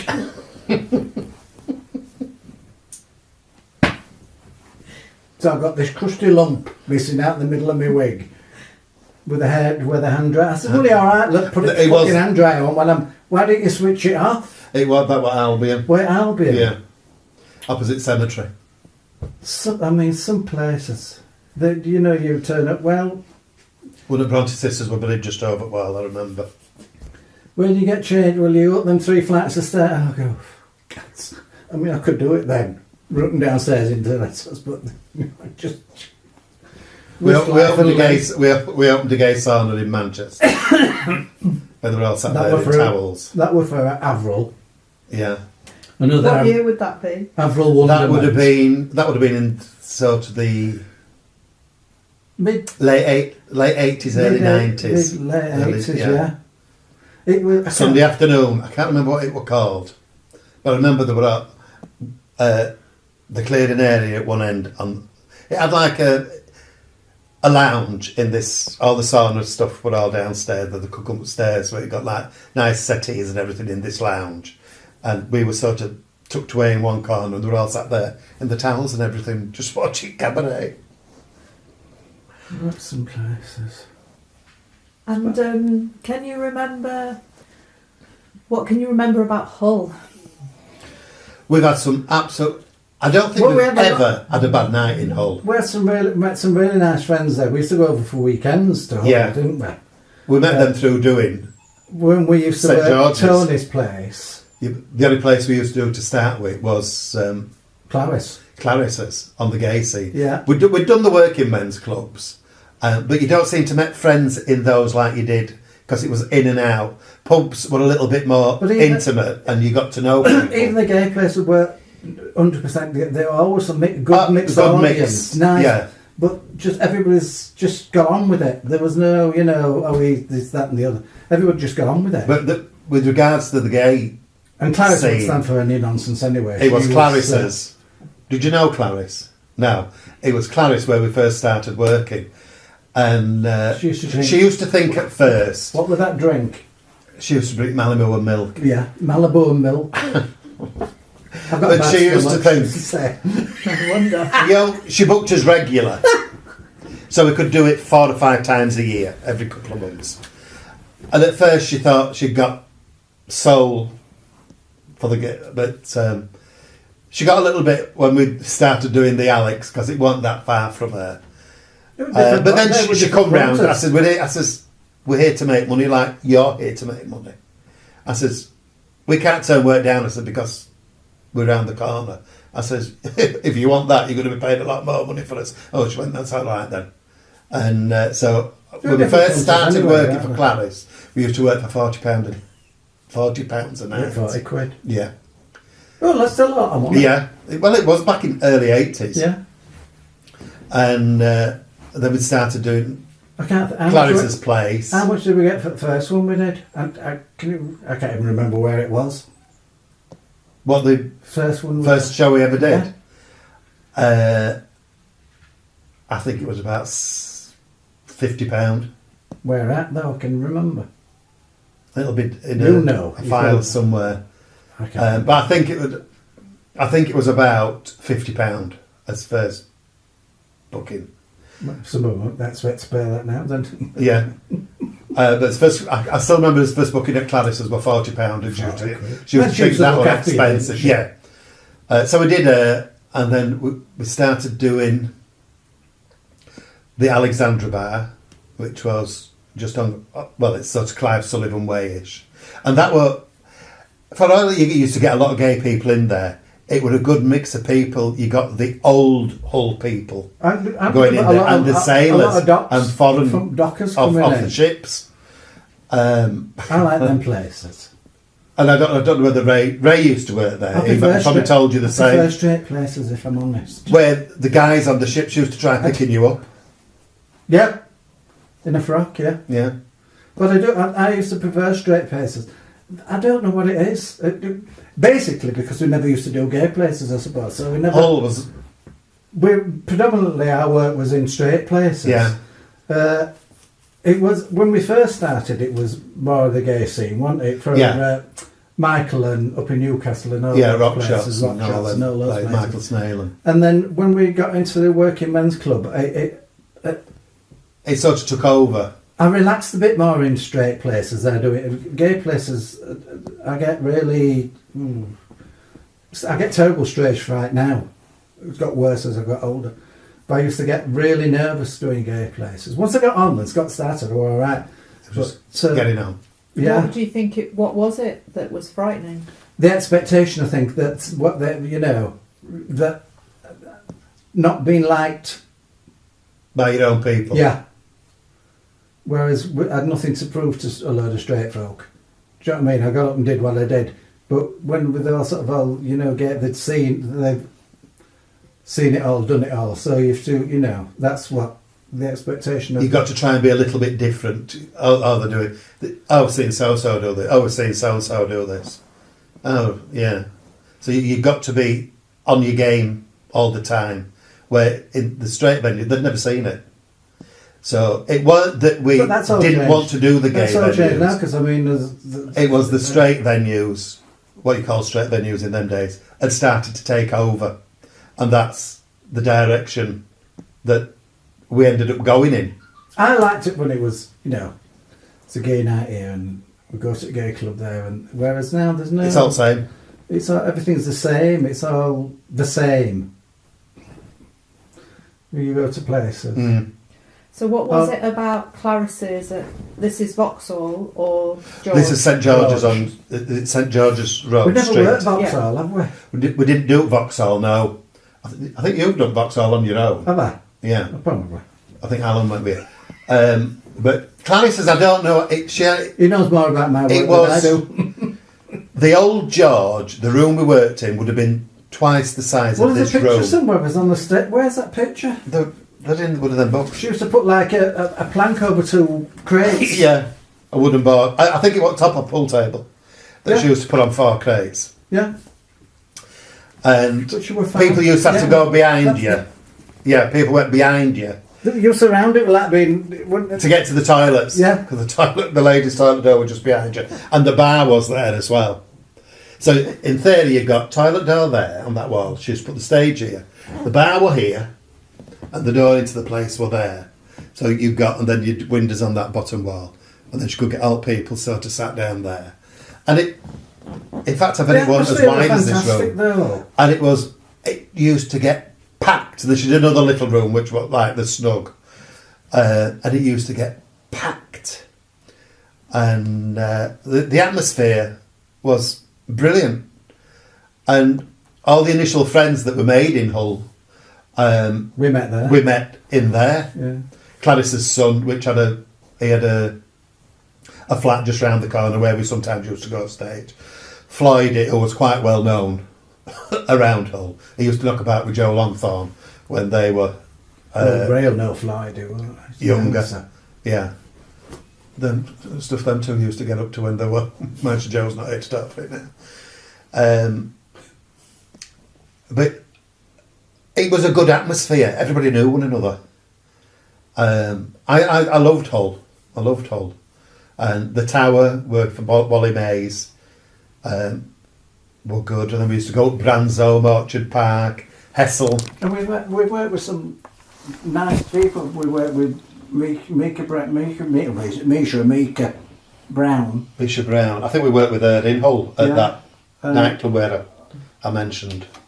All these people, and then we've done Gay Pride in Wakefield a few times. We started doing that in whatever it was, I think at you.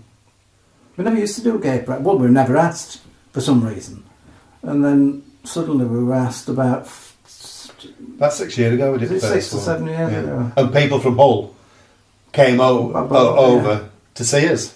because we walked on stage, looked out, and there were a big group of them, all in front at Nice to stage, see people, all yeah. from Hull. Well, Paul. He's got the Oak Vaults at is it Scott We were there Street? last Saturday we were there. Saturday. We were there. Good night, actually. They were a charity in it, wasn't it? Yeah, really good night. I enjoyed it. Do you remember? You obviously remember the pub being super friendly, and it was a mixed audience, Yeah. wasn't it? Yeah. It's always Yeah. Huge mixed audience. Yeah. yeah. And I guess you wouldn't have spent time in Hull other than to do with the pub. So I mean, I know you said about the Alex being a mixture of sailors and Yeah. all sorts of people. Yeah. And I'm interested to think about how it was so tolerant in those places. Well, I don't know. I think That's it's what same we used as to find. because Liverpool were exactly the same, Yes. and they're both dock Yeah. cities. That's that's what I used to love about Hull, because everybody used to get on with everybody. There was no, they didn't care, did they? They No. just didn't. They weren't bothered what you were or who you were. It was to do with the person rather than their sexual preference or what they I don't know what it was. It was just friendly. Everywhere you went, people were just friendly. Yeah. Like you say, same with Liverpool. That's a great place. I mean, People are amazing. in there. Hull, Bransholme and Orchard Park, for their own communities, as notorious.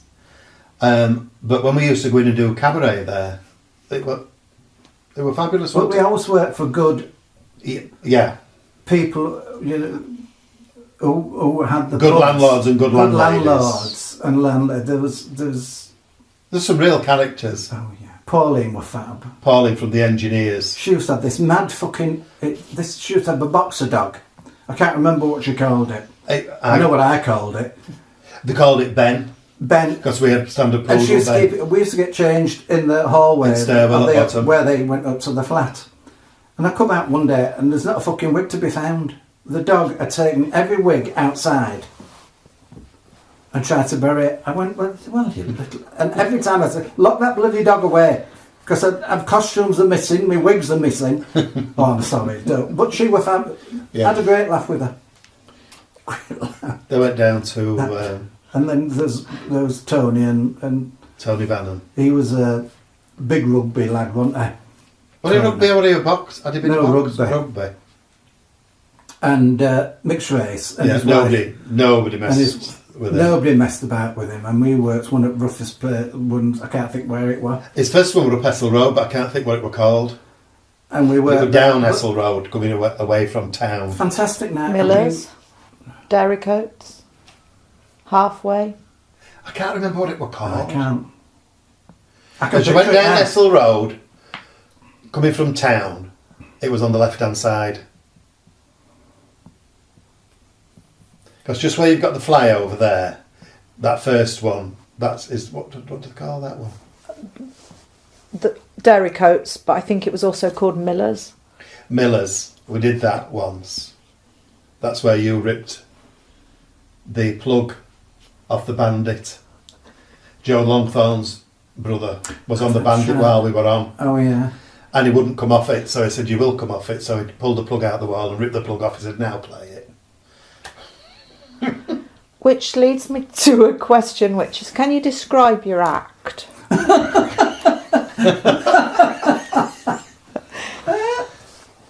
Your personalities in the act. Well, I mean, the characters. It's a caricature, isn't it? I mean, Yeah. once I get all the slap and the hair on and the there are few boundaries, really. But that's what comedy should be. You shouldn't lay, because everything's funny. I think everything is funny. To me, everything is funny. And did you learn? Where did that come I've from? always Is had- it? I'm going to say it strikes me that you've always had that. I've as- always had it as protection. Yeah. When I was younger, I used it as protection, to get out of situations that I found myself in. Not because I'd done anything, just that the sexuality and you know, bullying Being and gay. stuff and that, yeah, and being bullied and stuff. So no, Lil. So, He's a lot freer with his mouth than for telling gags than I am, because he can think quicker. Yeah, I do gags. I don't really but tell gags. It's more, I'm more rear. He's more ad lib. we do have gags. I'm more rear. I have sets, and if I don't do them in that order, But we do have set stuff just I in think- case it's, you know, where am I? it all goes tits up and then you've got something to fall back on. But I in do more general, at singing, the singing side. I'm a bit Lily Savage-ish in Yeah. that respect. So Paul was an old friend of ours from years ago when we had the pub, and he would never talk on a microphone. It was purely mine, and off stage, it was so funny. We Unbelievable. used to have riots in Leeds when we were together, and he said, "Why don't you start talking?" "Oh, I can't talk on a microphone." "No, I can't do that." And he went back down to London after he moved from Leeds, and that's when he became Well, his Lily manager- Savage, and it never stopped. So that was But him and Paul were very much the same. They were the same age. Are you? Were you no, the you same were age? younger than me. There's not a lot between you. It I was can't between, think. it was between me and you, but it was more you than me. Do you think it's I understand it as a protection and as a, but had it come from the family? Do you think it's a? I mean, Paul was very northern, you know. From is No, it? because my family. No, not really. Because my dad were a bricklayer. My mother was a home bird. They were very normal. Just normal. Just from a normal family. But I was always, as a kid, I used to do impressions and all sorts as a kid and dress up and we had a walk-in wardrobe in my bedroom when I was a kid, and I turned it into a little theatre with curtains. My dad made me a light and curtains that opened, and I made costumes out of crepe paper and, you know, do little shows in work to myself or to my mum and dad or my aunties and uncles. Little shows. So I've always been such a theatre darling, I think. But that's been a bit theatre. my mum, she when I first started doing cabaret, she's not interested in it at all. Why are you doing that? You need a proper job again. Get yourself a proper job.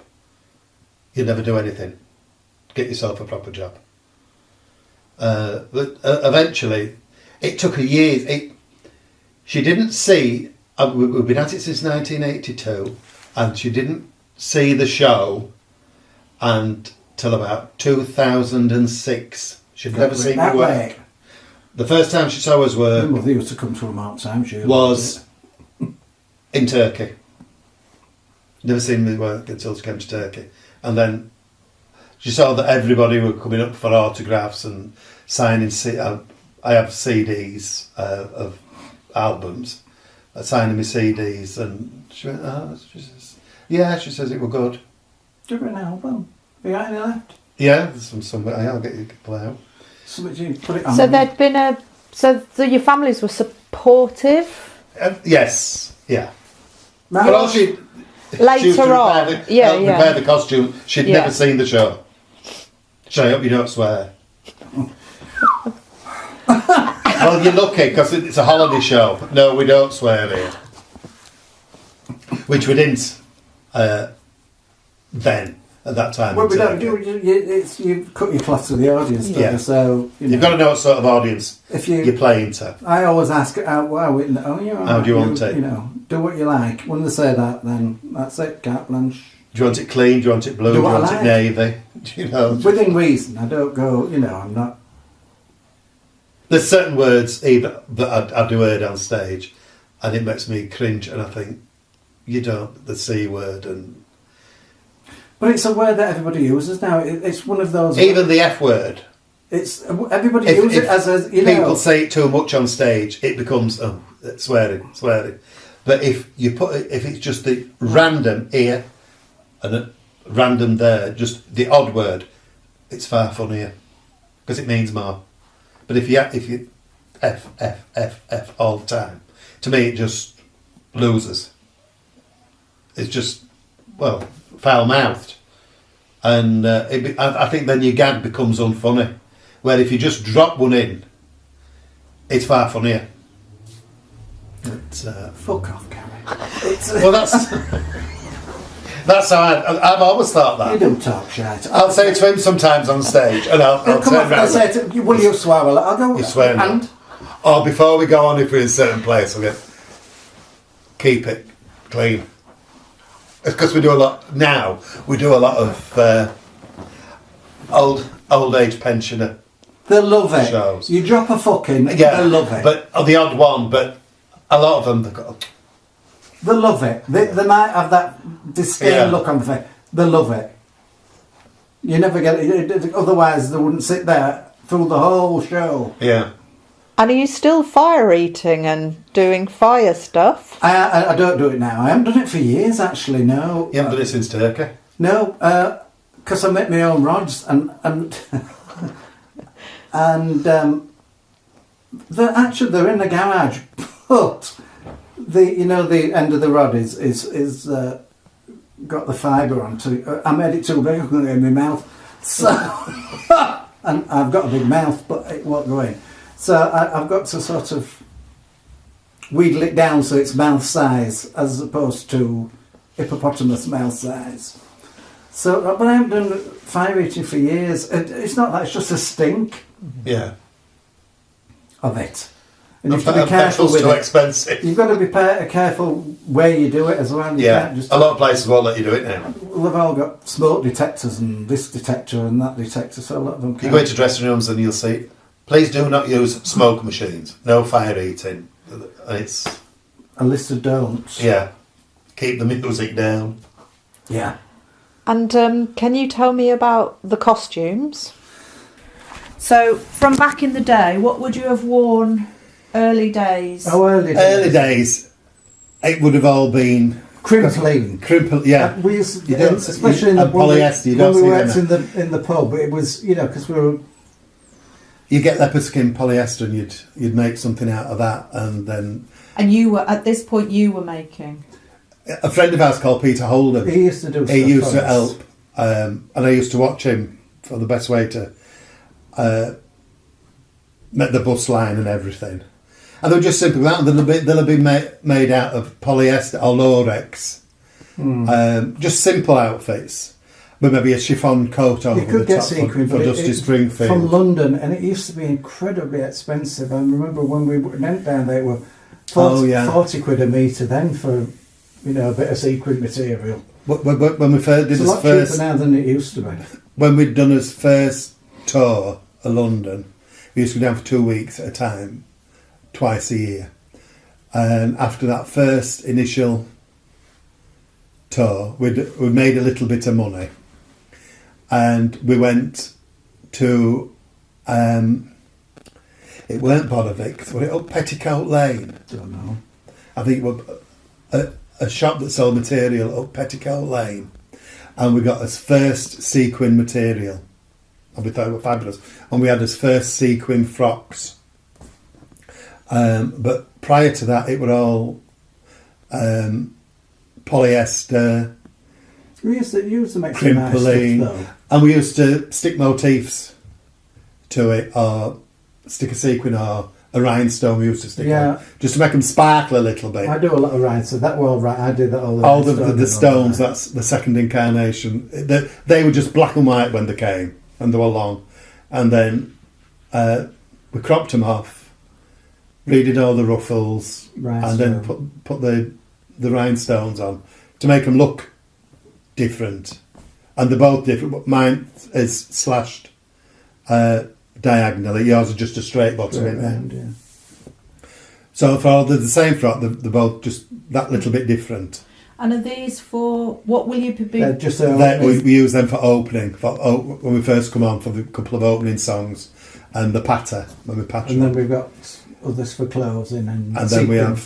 have I have a... Oh, it's a friend in Denmark used to call it suquin. Oh, no, that was in Turkey. He couldn't say sequin. Suquin. So he used to call it suquins. Suquins. Are you putting those suquins on? He was a dresser for us. Yeah. Suquins. Used to call me Mammy. Mammy. And do you have dresses? Did you have dresses at any point, or have you all? I mean, clearly in Turkey, but have you? Is it mostly you and the dog in the car, or somebody driving, and you'll go there and back, or how does it work? We don't have dressers now. In England, we don't have dressers. We do it Turkey, ourselves. because there were 3 of us. But in Turkey, we needed, because the production of the show was that big. So we could have done it without them. We could have done, but it would have been hard work. Yeah, hard It work. was a lot easier, especially in that heat. They used to set the costumes up, and then we just got to come on, and as we took them off, they hung them back. It's like... Now you just set take them off. up on your chair as you're doing, so you know, your last costume is first on the chair and work your way up. Yeah. To the, And what is the inspiration for the costumes? And maybe that also back in the day, what was the inspiration? Well, had you seen other acts? yeah, no, well, mostly his inspiration used to be Cilla Black, because most of the costumes that he had made was a Cilla Black frock, or the one Yeah, that's... it's like I made those. They were just popped into his head. That was a copy of a Cilla Black dress. And then Which? what was the other one? Of course, the Bassy dress. The Bassy dresses I used to do. I made one, which we couldn't afford sequins, so I made it out of silver lame. Some lame. And it was in the days when Shirley Bassey used to wear them with all Beads. and then it was all done in silver That lame. was still a black copy thing. Yeah. This Similar to that. That's lame. This is a number we used to do. Lonely Girl Herd. This costume came from the which charity shop in Leeds. I don't know what it was called. I made the hat myself. I think it were about £3. Yeah. That's 40 odd years ago, and I've still got it. And what was it about that? Why have you kept that one? I don't know, because it was. I don't know. It's just there, and it's one of the first ones doing that number. I started. It still keeps getting asked for that now. Yeah, but I can't do it now because it was so energetic. Because it used to be double time. I sped it up, so it was started off, and then it went. So we're knackered at the end of it by then. So like if I were doing Shirley Bassey, I'd have a Bassey style dress on and a Bassey wig. Coat. I used to have the exact same wig as what she was wearing at I the did time. wigs. And Dusty Springfield used to be a dress and a chiffon ruched type thing that I'd seen her wear. You'd Or copy jacket. it. Or jacket and trousers. Or I used to have a jacket from the But you think of the epilepsy, number, but and all then beaded and you try to work out the costume for it. yeah. Well, that number there. These are my mountains, which Oh, that I'd blow that's up. the tits used to inflate while I was singing. So that it's not a wild costume, but it was. I used to have a foot pump underneath there that I carried on, and as we're singing, pumping the tits were out here. So that was one little. I can't think what that was. That's what Crankies. That was the Crankies. That sang that. Jeanette Crankies. Yeah. So that was donkey years ago. I mean, And once we started doing it, other acts started to do it. I love that picture there with that hand just coming.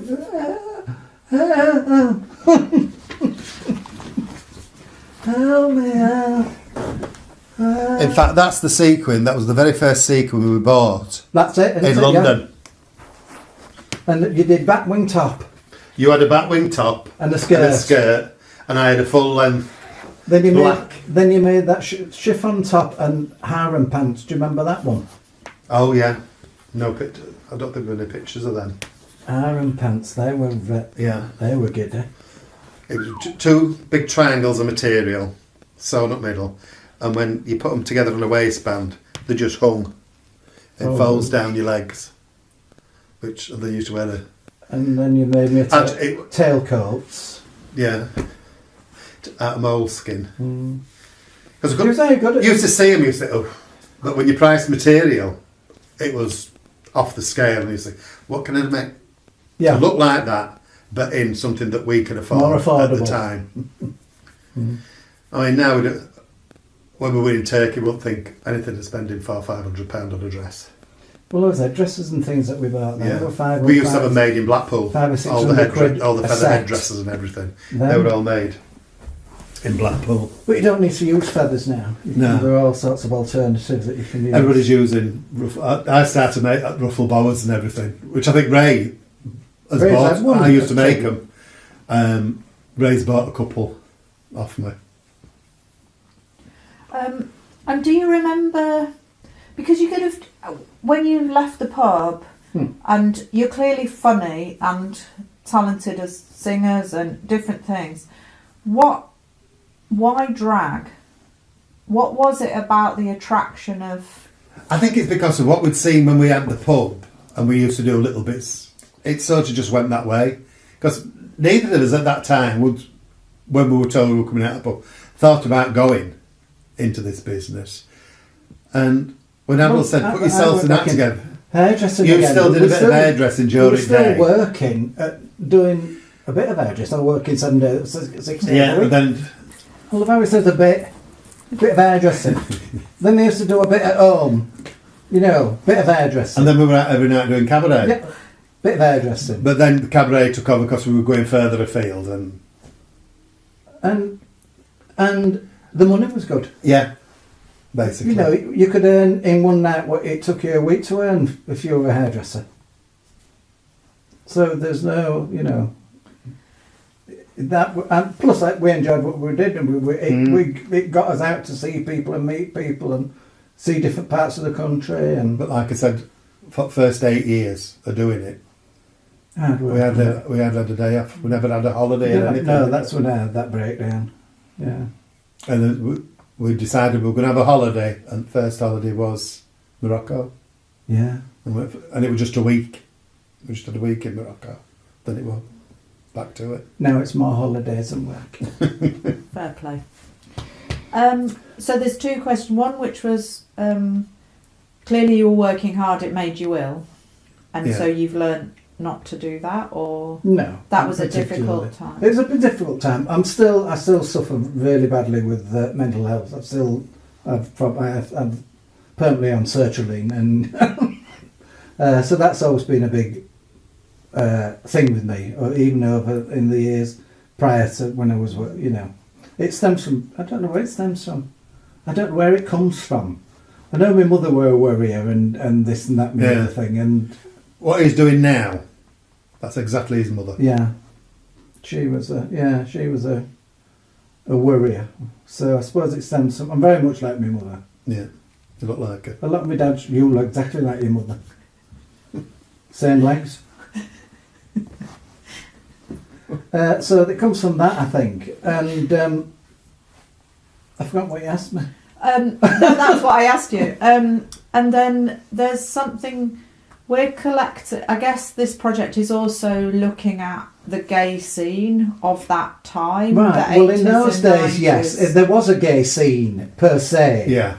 So and also we the- had the. if you could speak to that, but also maybe something about if there was the lack of tolerance or the Yes, both. all of it.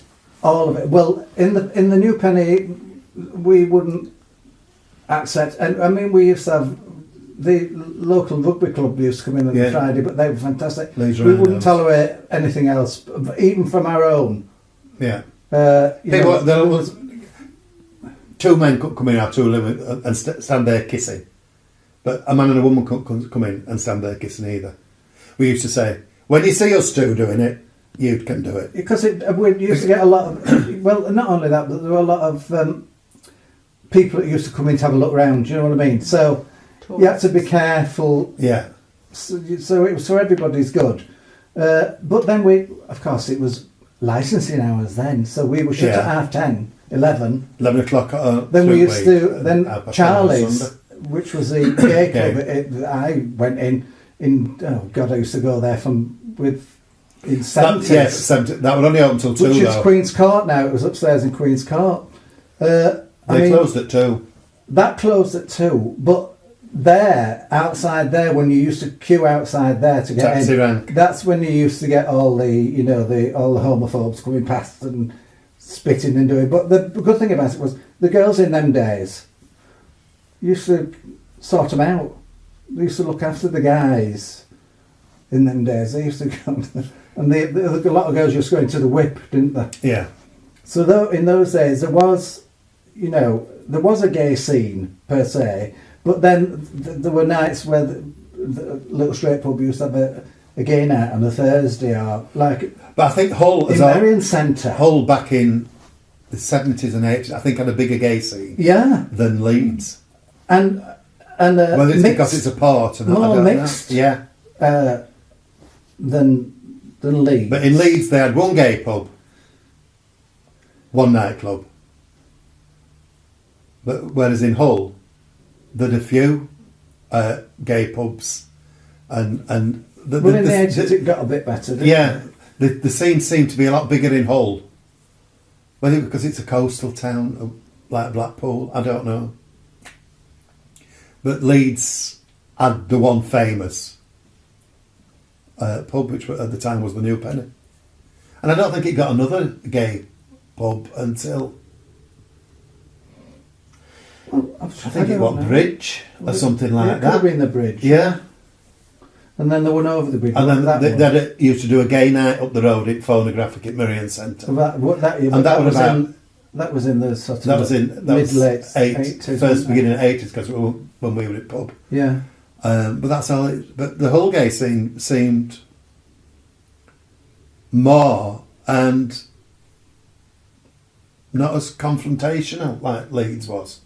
No, it could be at times, couldn't it? I've always loved you work in Hull, whether it be a gay scene or the straight scene. But I've never felt in danger anywhere I've ever gone, whether it be in this country or any other country. For as a gay man, I've never felt in danger.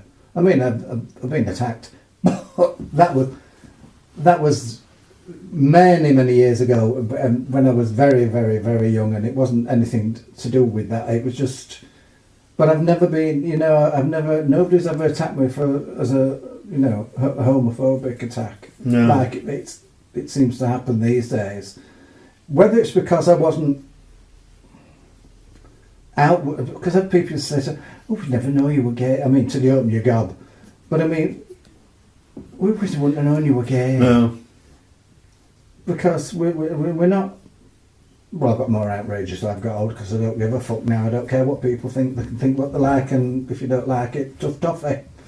But then I was more aware of being gay, and it took me a long time to come to terms with it, let alone expecting someone else. So in those days, you were more aware of trying to. I hate using the word normal, but trying to not look gay. Yeah. Because it wasn't the thing, because being brought up in the 50s and 60s and but when I look the back, early 70s, I mean, it wasn't. The young gay people of today, for all it was more frowned upon when we were younger, I think our generation had the best of times. Definitely. I liked it when it was more the secret. scene was a lot better. Gay nights and it's too these days it's too pretentious. I think. Well, it's not something. It is pretentious, but the fact that if you're over 25 these days, you're a dinosaur. You they look at you like, what's that old bugger doing in here? It's like Paul in the Oak Vaults. We don't go out. On Saturday. Paul in Oak Vaults on Saturday was saying to me, he had this young drag queen come to him and said, she said, I do DJing and I'd like to come and DJ. I said, all right then. He's very good. He's Saturday, to everything he has. Come in and do it. Yeah. I said, and he was 25. And one of the customers came and asked, and I did say what record it was. I think it was a Madonna song. Can you play Madonna, whatever the song was?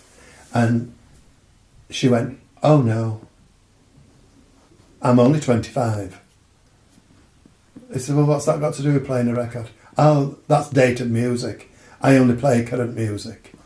Well, what is current music? So Paul said, I'm sorry if you won't play. I wish I knew what it was. Yeah. I like pop music. None of this. I don't understand all this chanting and ranting and raving that people do. And give me a good old pop song. You can't beat it. Do you feel... Daddy dozy beaky mitten take house and love them. But do you remember being with older gay people when you were 25 and 30? Do you remember being... We had older friends, but we had a lot of friends our age. Well, I mean, you were 26, I was,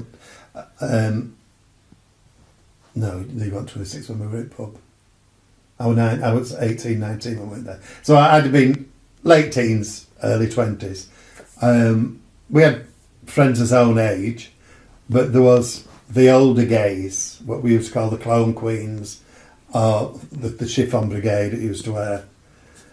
There were only about the 4 sort of gay genders in them days. Not like it is now, today. you know. There were clone queens, and then there were your butch and your fairies, basically. Yeah. And same with lesbians, butch lesbian, and you know, femme lesbian. Lipstick lesbians or bus drivers, we used to call them. Yeah, well, most of them were. All the girls... But in them days, we're nearly all bus driver lesbians. All the girls that used to come, what did they call was she German? She was fabulous, I loved her. She was only about 4'3" in the tab end. Yeah, she drove a bus. And she used to drive a fucking great big bus. I said, how do you reach pedals? What were her name? I can't remember her name. She was fabulous. She was... But all the girls that we knew, they were the worst. They caused more problems than the men did. Yeah. The girls. They were buggers. But we loved them. Yeah. They always looked out for you. They were fantastic. Yeah. But everybody used to... At that time we got snowed in and I thought, pub had to stay. Yeah. Put all these people in the pub. Couldn't get out of Leeds. It was snowed in. But anyway, those were the days. Christmas 81. Yeah. It was my fault really because I insisted on opening. So I dragged all the staff in. Some of them came from Marley. They couldn't get home. Some of the customers couldn't get out. So we locked the door and the ones that couldn't get home sat downstairs on benches. It has changed in the fact that there's, you know, it changed when the licensing changed, I think. Yeah. I think everything, the whole night scene, the whole scene changed. Because it's, you know, you can go anywhere at any time. Yeah. And when it becomes more tolerable, and people started integrating more into, the straights coming into gay venues, the gays going into straight venues, it sort of all blurred all the edges when everybody was sort of accepted. It's like in Manchester down Canal Street. Yeah. That basically it's a hen night and stag night do. I mean, we worked down there at Rembar, which don't let women in. Which strangely, I think that's the only one that does now down there. Strangely enough, I mean, but then years ago when we used to work in men's clubs, there were rooms in working men's club where women, you know, and I used to go, what the fuck's this? Oh, stop room, women aren't allowed in case somebody swears. I go, a load of rubbish. But it's, you know, it's weird. It's changed, but not sometimes. I don't think for the better. No, I think we had back in late 70s, 80s. 70s and 80s were definitely the best. I mean, and then atmosphere. When I was hairdressing at Tass's, we were on 3 days a week because of the strikes and our dear Maggie Thatcher. We could only work 3 days, and the police used to come round and check that you'd turned off the electricity. But we had fabulous. I mean, we all used to have parties at weekends, and they, you know, we're all mixed. They probably still do today. We just don't get invited to them. But I think because we're dinosaurs. But I think what's interesting, you're describing a time that was very, very difficult politically to be gay. And Well, with section 28, and then what was it? 69 was it when it was Stonewall. legalised? 60. I always get it mixed up with 63 and 69. 69, wasn't it? So there was all those years through my, teenage years, I suppose, up to 69. I was, what would I be? 16. But round here, for all this is a mining village. Well, you think And I've here, been here wouldn't all you? my life, apart from the 10 years I was in Everybody, Leeds. but everybody knows who we are. There's even a signpost Everybody. at the bottom of the street, because it used to be a big slurry stack at the bottom of the street. And a lady, what was her name? Hilda. Hilda, lovely woman. She had it all, once the stack had gone, it was just like wasteland at the bottom here. She had it all, she put plans into the She's a council. charity. She wanted And she wanted to raise money. And she used to put little cabaret nights on either at the club, or it's a Chinese now, that used to be called the West Riding. We used to do charity nights, and she used to raise money. And she had this park built at the bottom. for kids. So Yorkshire Television, us two, Castle Gas, which were a gas company around the corner. Gay, that were gay owned. Living next door. Yeah. And I don't, somebody else. I Yeah, think. so we got this. We all raised money. Yeah, I and we mean- had that park built, and our names are on. It says Gary and Stephen, The Dreamgirls. Build It Park. But everybody knows who we are. Yeah. Wherever you go. We're doing the club up here on End of March. end of March, and the last time we were there, the tickets sold within 3 days. They were sold out. So, and we're there at the end of this March, but I've not heard anything yet. But he was, I mean, he's never any problems here, was there? Yeah. You find with these places that have, I don't know what it is with places. This street was quite gay at one time. Next door Oh was God, gay. it were like fairyland. Us in here. Got lesbians, we got everybody. Got lesbians, two gay men, us. 2 lesbians at top of the street, then halfway down. 4 queers in 2 got houses there. 2 lads 2 up the here. street. So I think there were about 6, 7 couples We were all taking on this one over at one street. time. Well, I'll tell you. There's only us left here now. That we know of. That we know of. They're not all as open as we are, love. What's the name at top of the Some street? still skulk about on Grindr. and so you've always been open as a couple, always. Yeah, everybody knew, yeah. Yeah, and when we used to go into working men's clubs, they used to come, are you queer? I go, no, we don't use that word, we use gay in those days. Now it's queer. Take it back. Or are It you, was used as a... Horrible. or are you bent? Are you So why bent? have you got a crooked arsehole? And I go, no, we're gay. Oh, no. As long as you know, as long as you say, fuck off, don't talk a lot. If you would you talk back to them, try and educate people, we've never had it all, never had any problems really, have we? No. In that respect. But here has always been the same. Everybody's just, even when we moved into this house, But into you, the you street. get your different type of gay people. Everybody You get the effeminate type, and you get your what they call straight acting.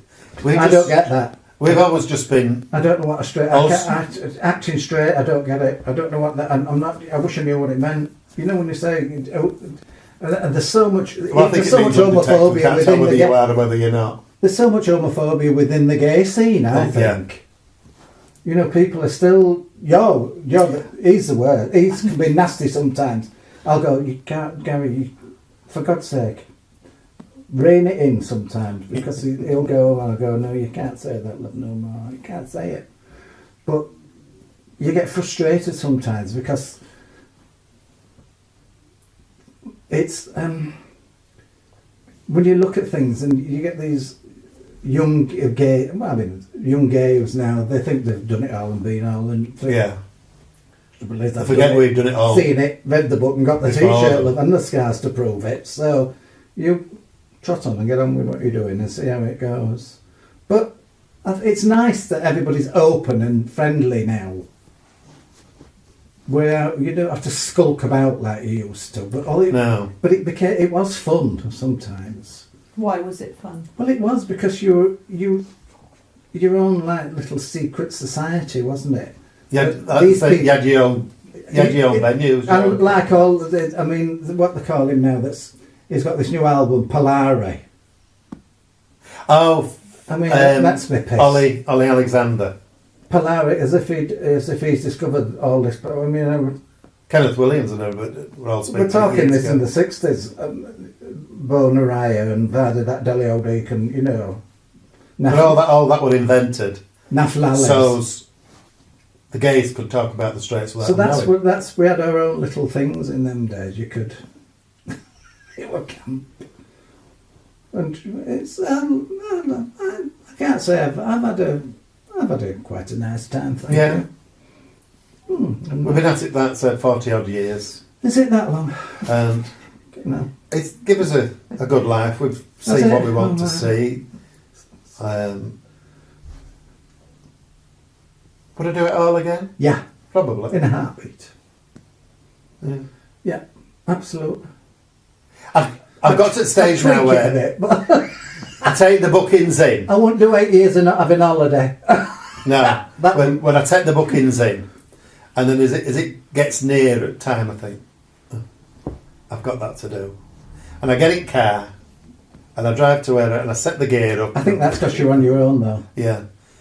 What the hell am I doing here at 62 years old? Then I get on, and it's like somebody switches a light on, and I come off stage and I think, well, all right, enjoyed that. Well, it's the same when we did dressing for Elton John in a concert. Yeah. Now, poor old bugger can hardly walk. They flew him in a helicopter. They chucked him into a car that drove him from the helicopter to where His dressing room. He went in for 3 hours and had a sleep. He came out half bent over, crooked, gets into the car, drove him 100 yards to the stage About the length of this to street. get on the wasn't it? stage. And he got on the stage, it was like... It's like somebody had, I don't know, Yeah. put wires on the side of him. Like, bzzz. Unbelievable. And he were off. Unbelievable. But like a little crippled old man walking. Amazing. Hunched over. The voice, he opens his mouth, that voice comes, you think, oh, where's that come from? Unbelievable. Do you know, I've just taken out at wardrobe the red kind of t-shirt we got. Have you? That concert. Yeah. I thought, oh, chuck that And lace back. that was amazing. I mean, you get about 300 pairs of glasses, 100 bottles of aftershave. You used to take out every suit and every pair of trousers that matched And the steam suit. them. And steam it all. Trousers, shoes. And his dresser Jacket, said, trousers, shoes. we've done all this, and I bet you he'll come in and wear the same one he wore last night. And they did. And then you have to pack them all away again. As soon as his shoes where he wants, you pack it all away again then. Pack them all away Put it all again. back in plastic And that's bags. how it goes. Pack it all away. That's all he does. Pack, unpack, pack, unpack, steam, pack. I said, well, why does he tour so much? He said he likes to take everything. Pictures of his kids. And there's It's got to be Sky Channel. two trailers. They put two trailers together. One part is all done with Sofas. white carpets and sofas and palm trees and a great big television. Sky. He has Sky dish on top of the thing. Don't watch it. Comes in and goes to sleep. He said to her, hello you two. That was it. There we go. I don't. I love it. I love it. I just love showbiz. I just love it. Backstage, on stage. What is it about that? I don't know, it's just the atmosphere and The camaraderie as well, Yeah. and the work ethic with when you work with people like that. I mean, they work so hard, and they expect you to do the same. And you've got to, you've got to make sure that it's done properly and it's there. Same when we're doing it. People expect you to. You turn up to venues sometimes. They go, hold them at stage, light, hold them at no lights. Thought you'd have been bringing them. Oh yes, I tow a fucking stage and a bank of lights. It's bad enough that we have to bring his own sound system. Oh, well, where will that corner there? And the dressing room, where's that? Well, no, sorry, I can't run through a pub full of people, up a flight of stairs, and anywhere closer.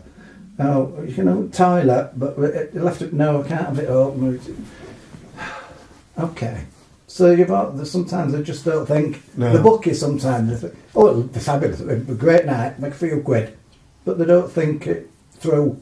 You've got to sort of help them along. even agents used to get that wrong though. So now we not being pretentious, but you just said stage, lights, and a dressing room close to where we are, please. Yeah. And if we're taking a private booking, we always take a deposit now, because many times we worked out, well, we cancelled you weeks ago. And you've schlepped an hour and a half to get there, 100 mile or so. And Nothing about it. Don't know about it. So one of those that I can't do it now. Well, I've started doing that now because it's just so unreliable. You've got to. But the moment the moment the music hits, Yeah. the moment the audience are, Once Once the wig goes on and the lipstick and the earrings are on, you're a different person. Yeah, it's is it a different like? So that is the Yeah. part of the joy of drag. Yeah. you're You're hiding behind a character. getting the slap on. I hate that.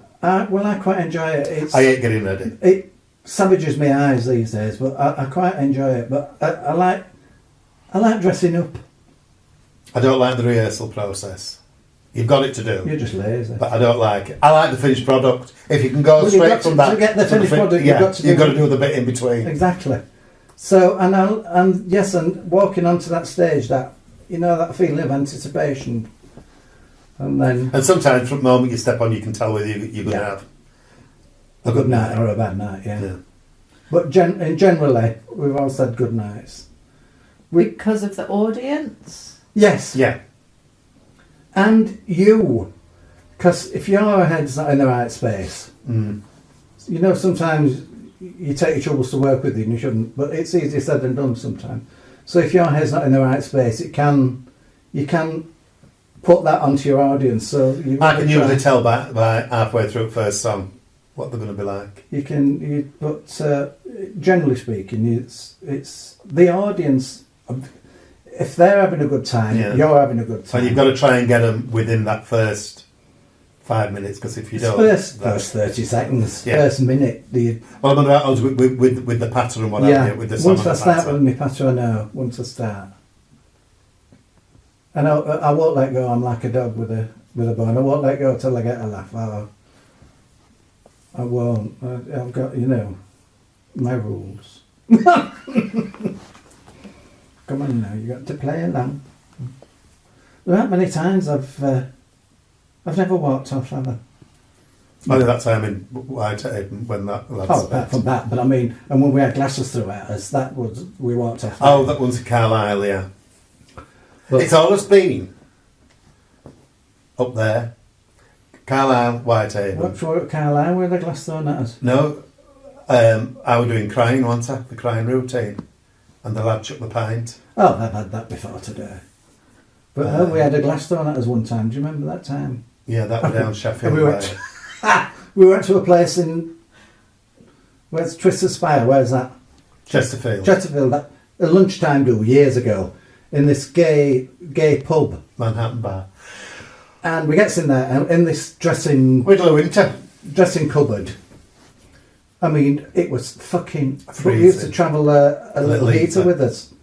Fan eater. Because you like this. I mean, we got dressed in cellars before today, and you fucking I don't realise you sat there for nearly an hour.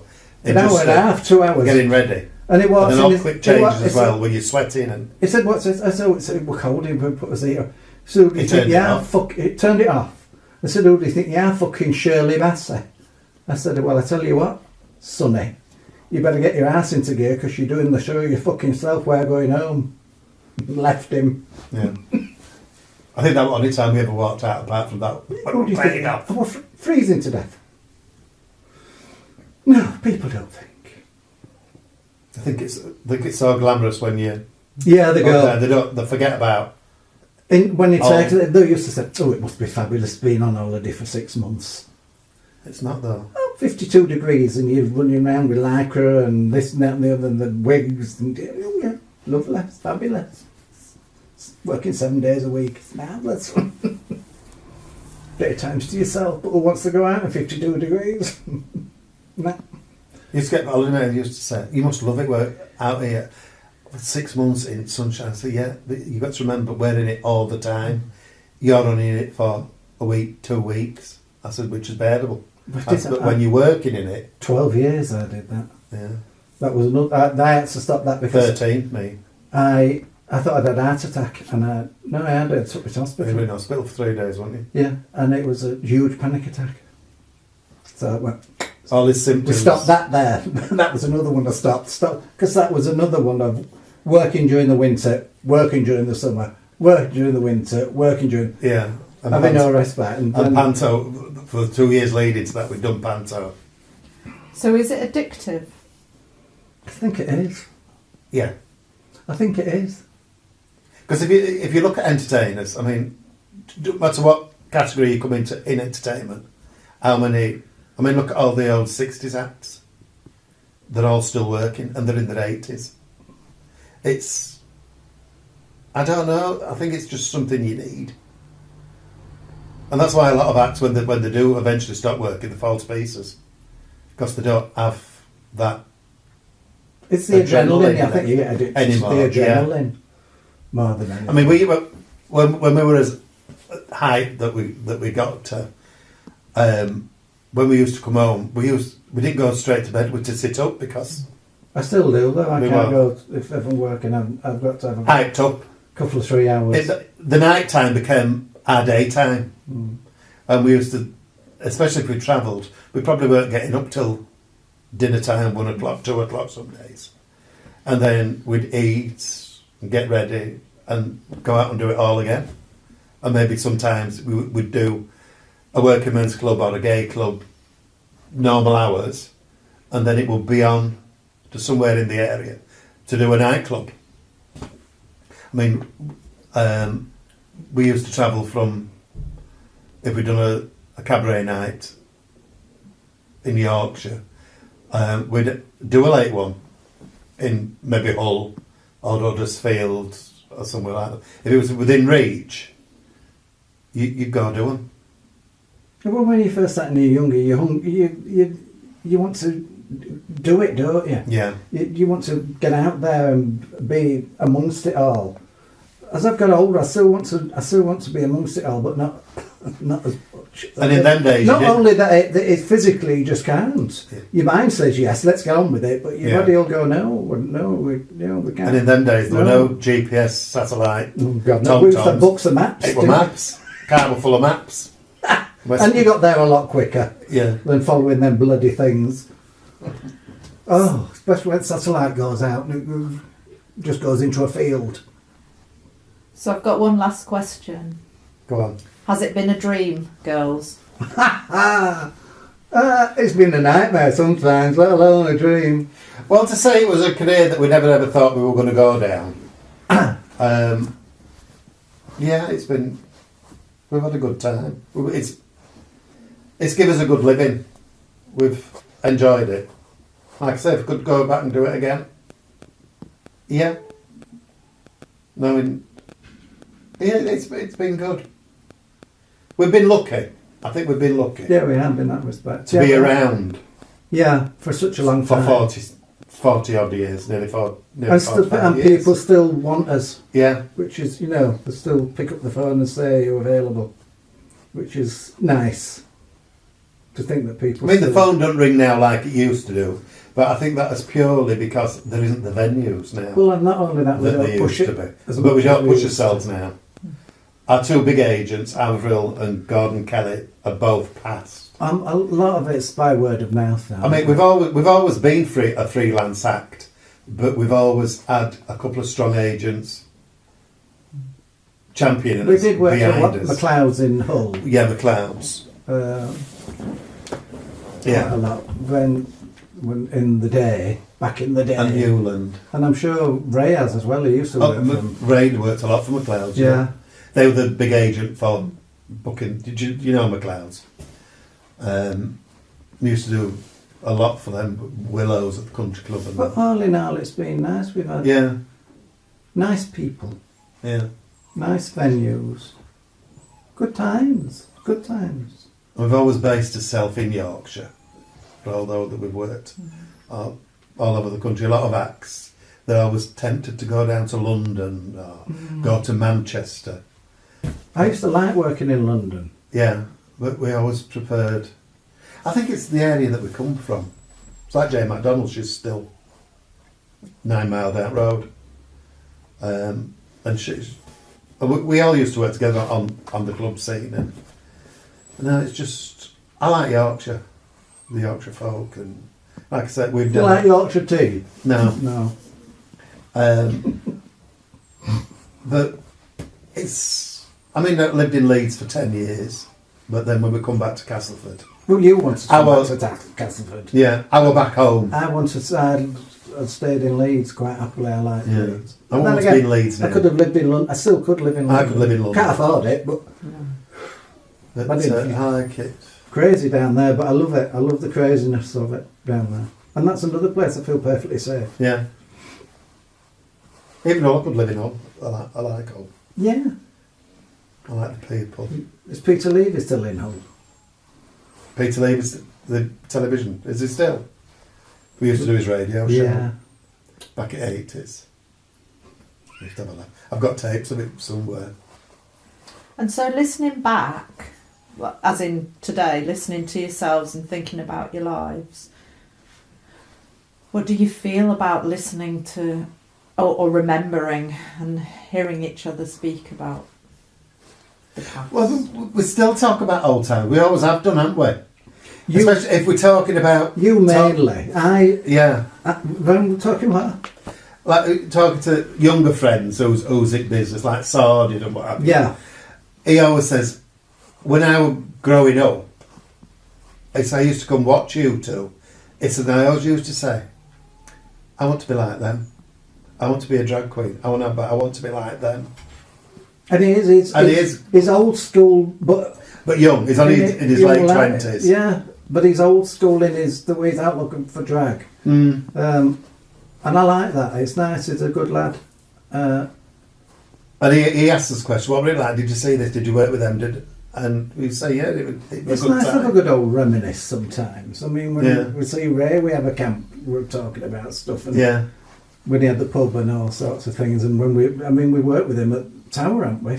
I'm sure we have. I've never worked with Ray. I know him. You might have worked with him somewhere, Yeah, but I've never but- worked with Ray. Known him donkey's years. I'd never seen him, for all we knew him, because he used to come to Clarissa's and everywhere to see us.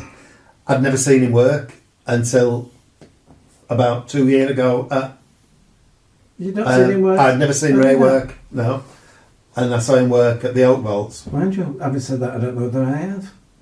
I must have done when he had. But we've always known each other. Yeah. Because we were so busy working, they were so busy working. We never saw each other. You knew each other, but... And the times that we did stay in Hull, we used to, all of us just went and get absolutely hammered. You know, Can't do it now. night of fun work, thanks. If I get drunk now one night, it takes me 3 Start on a Saturday night and finish on a Sunday night. Marvellous. Those are the days.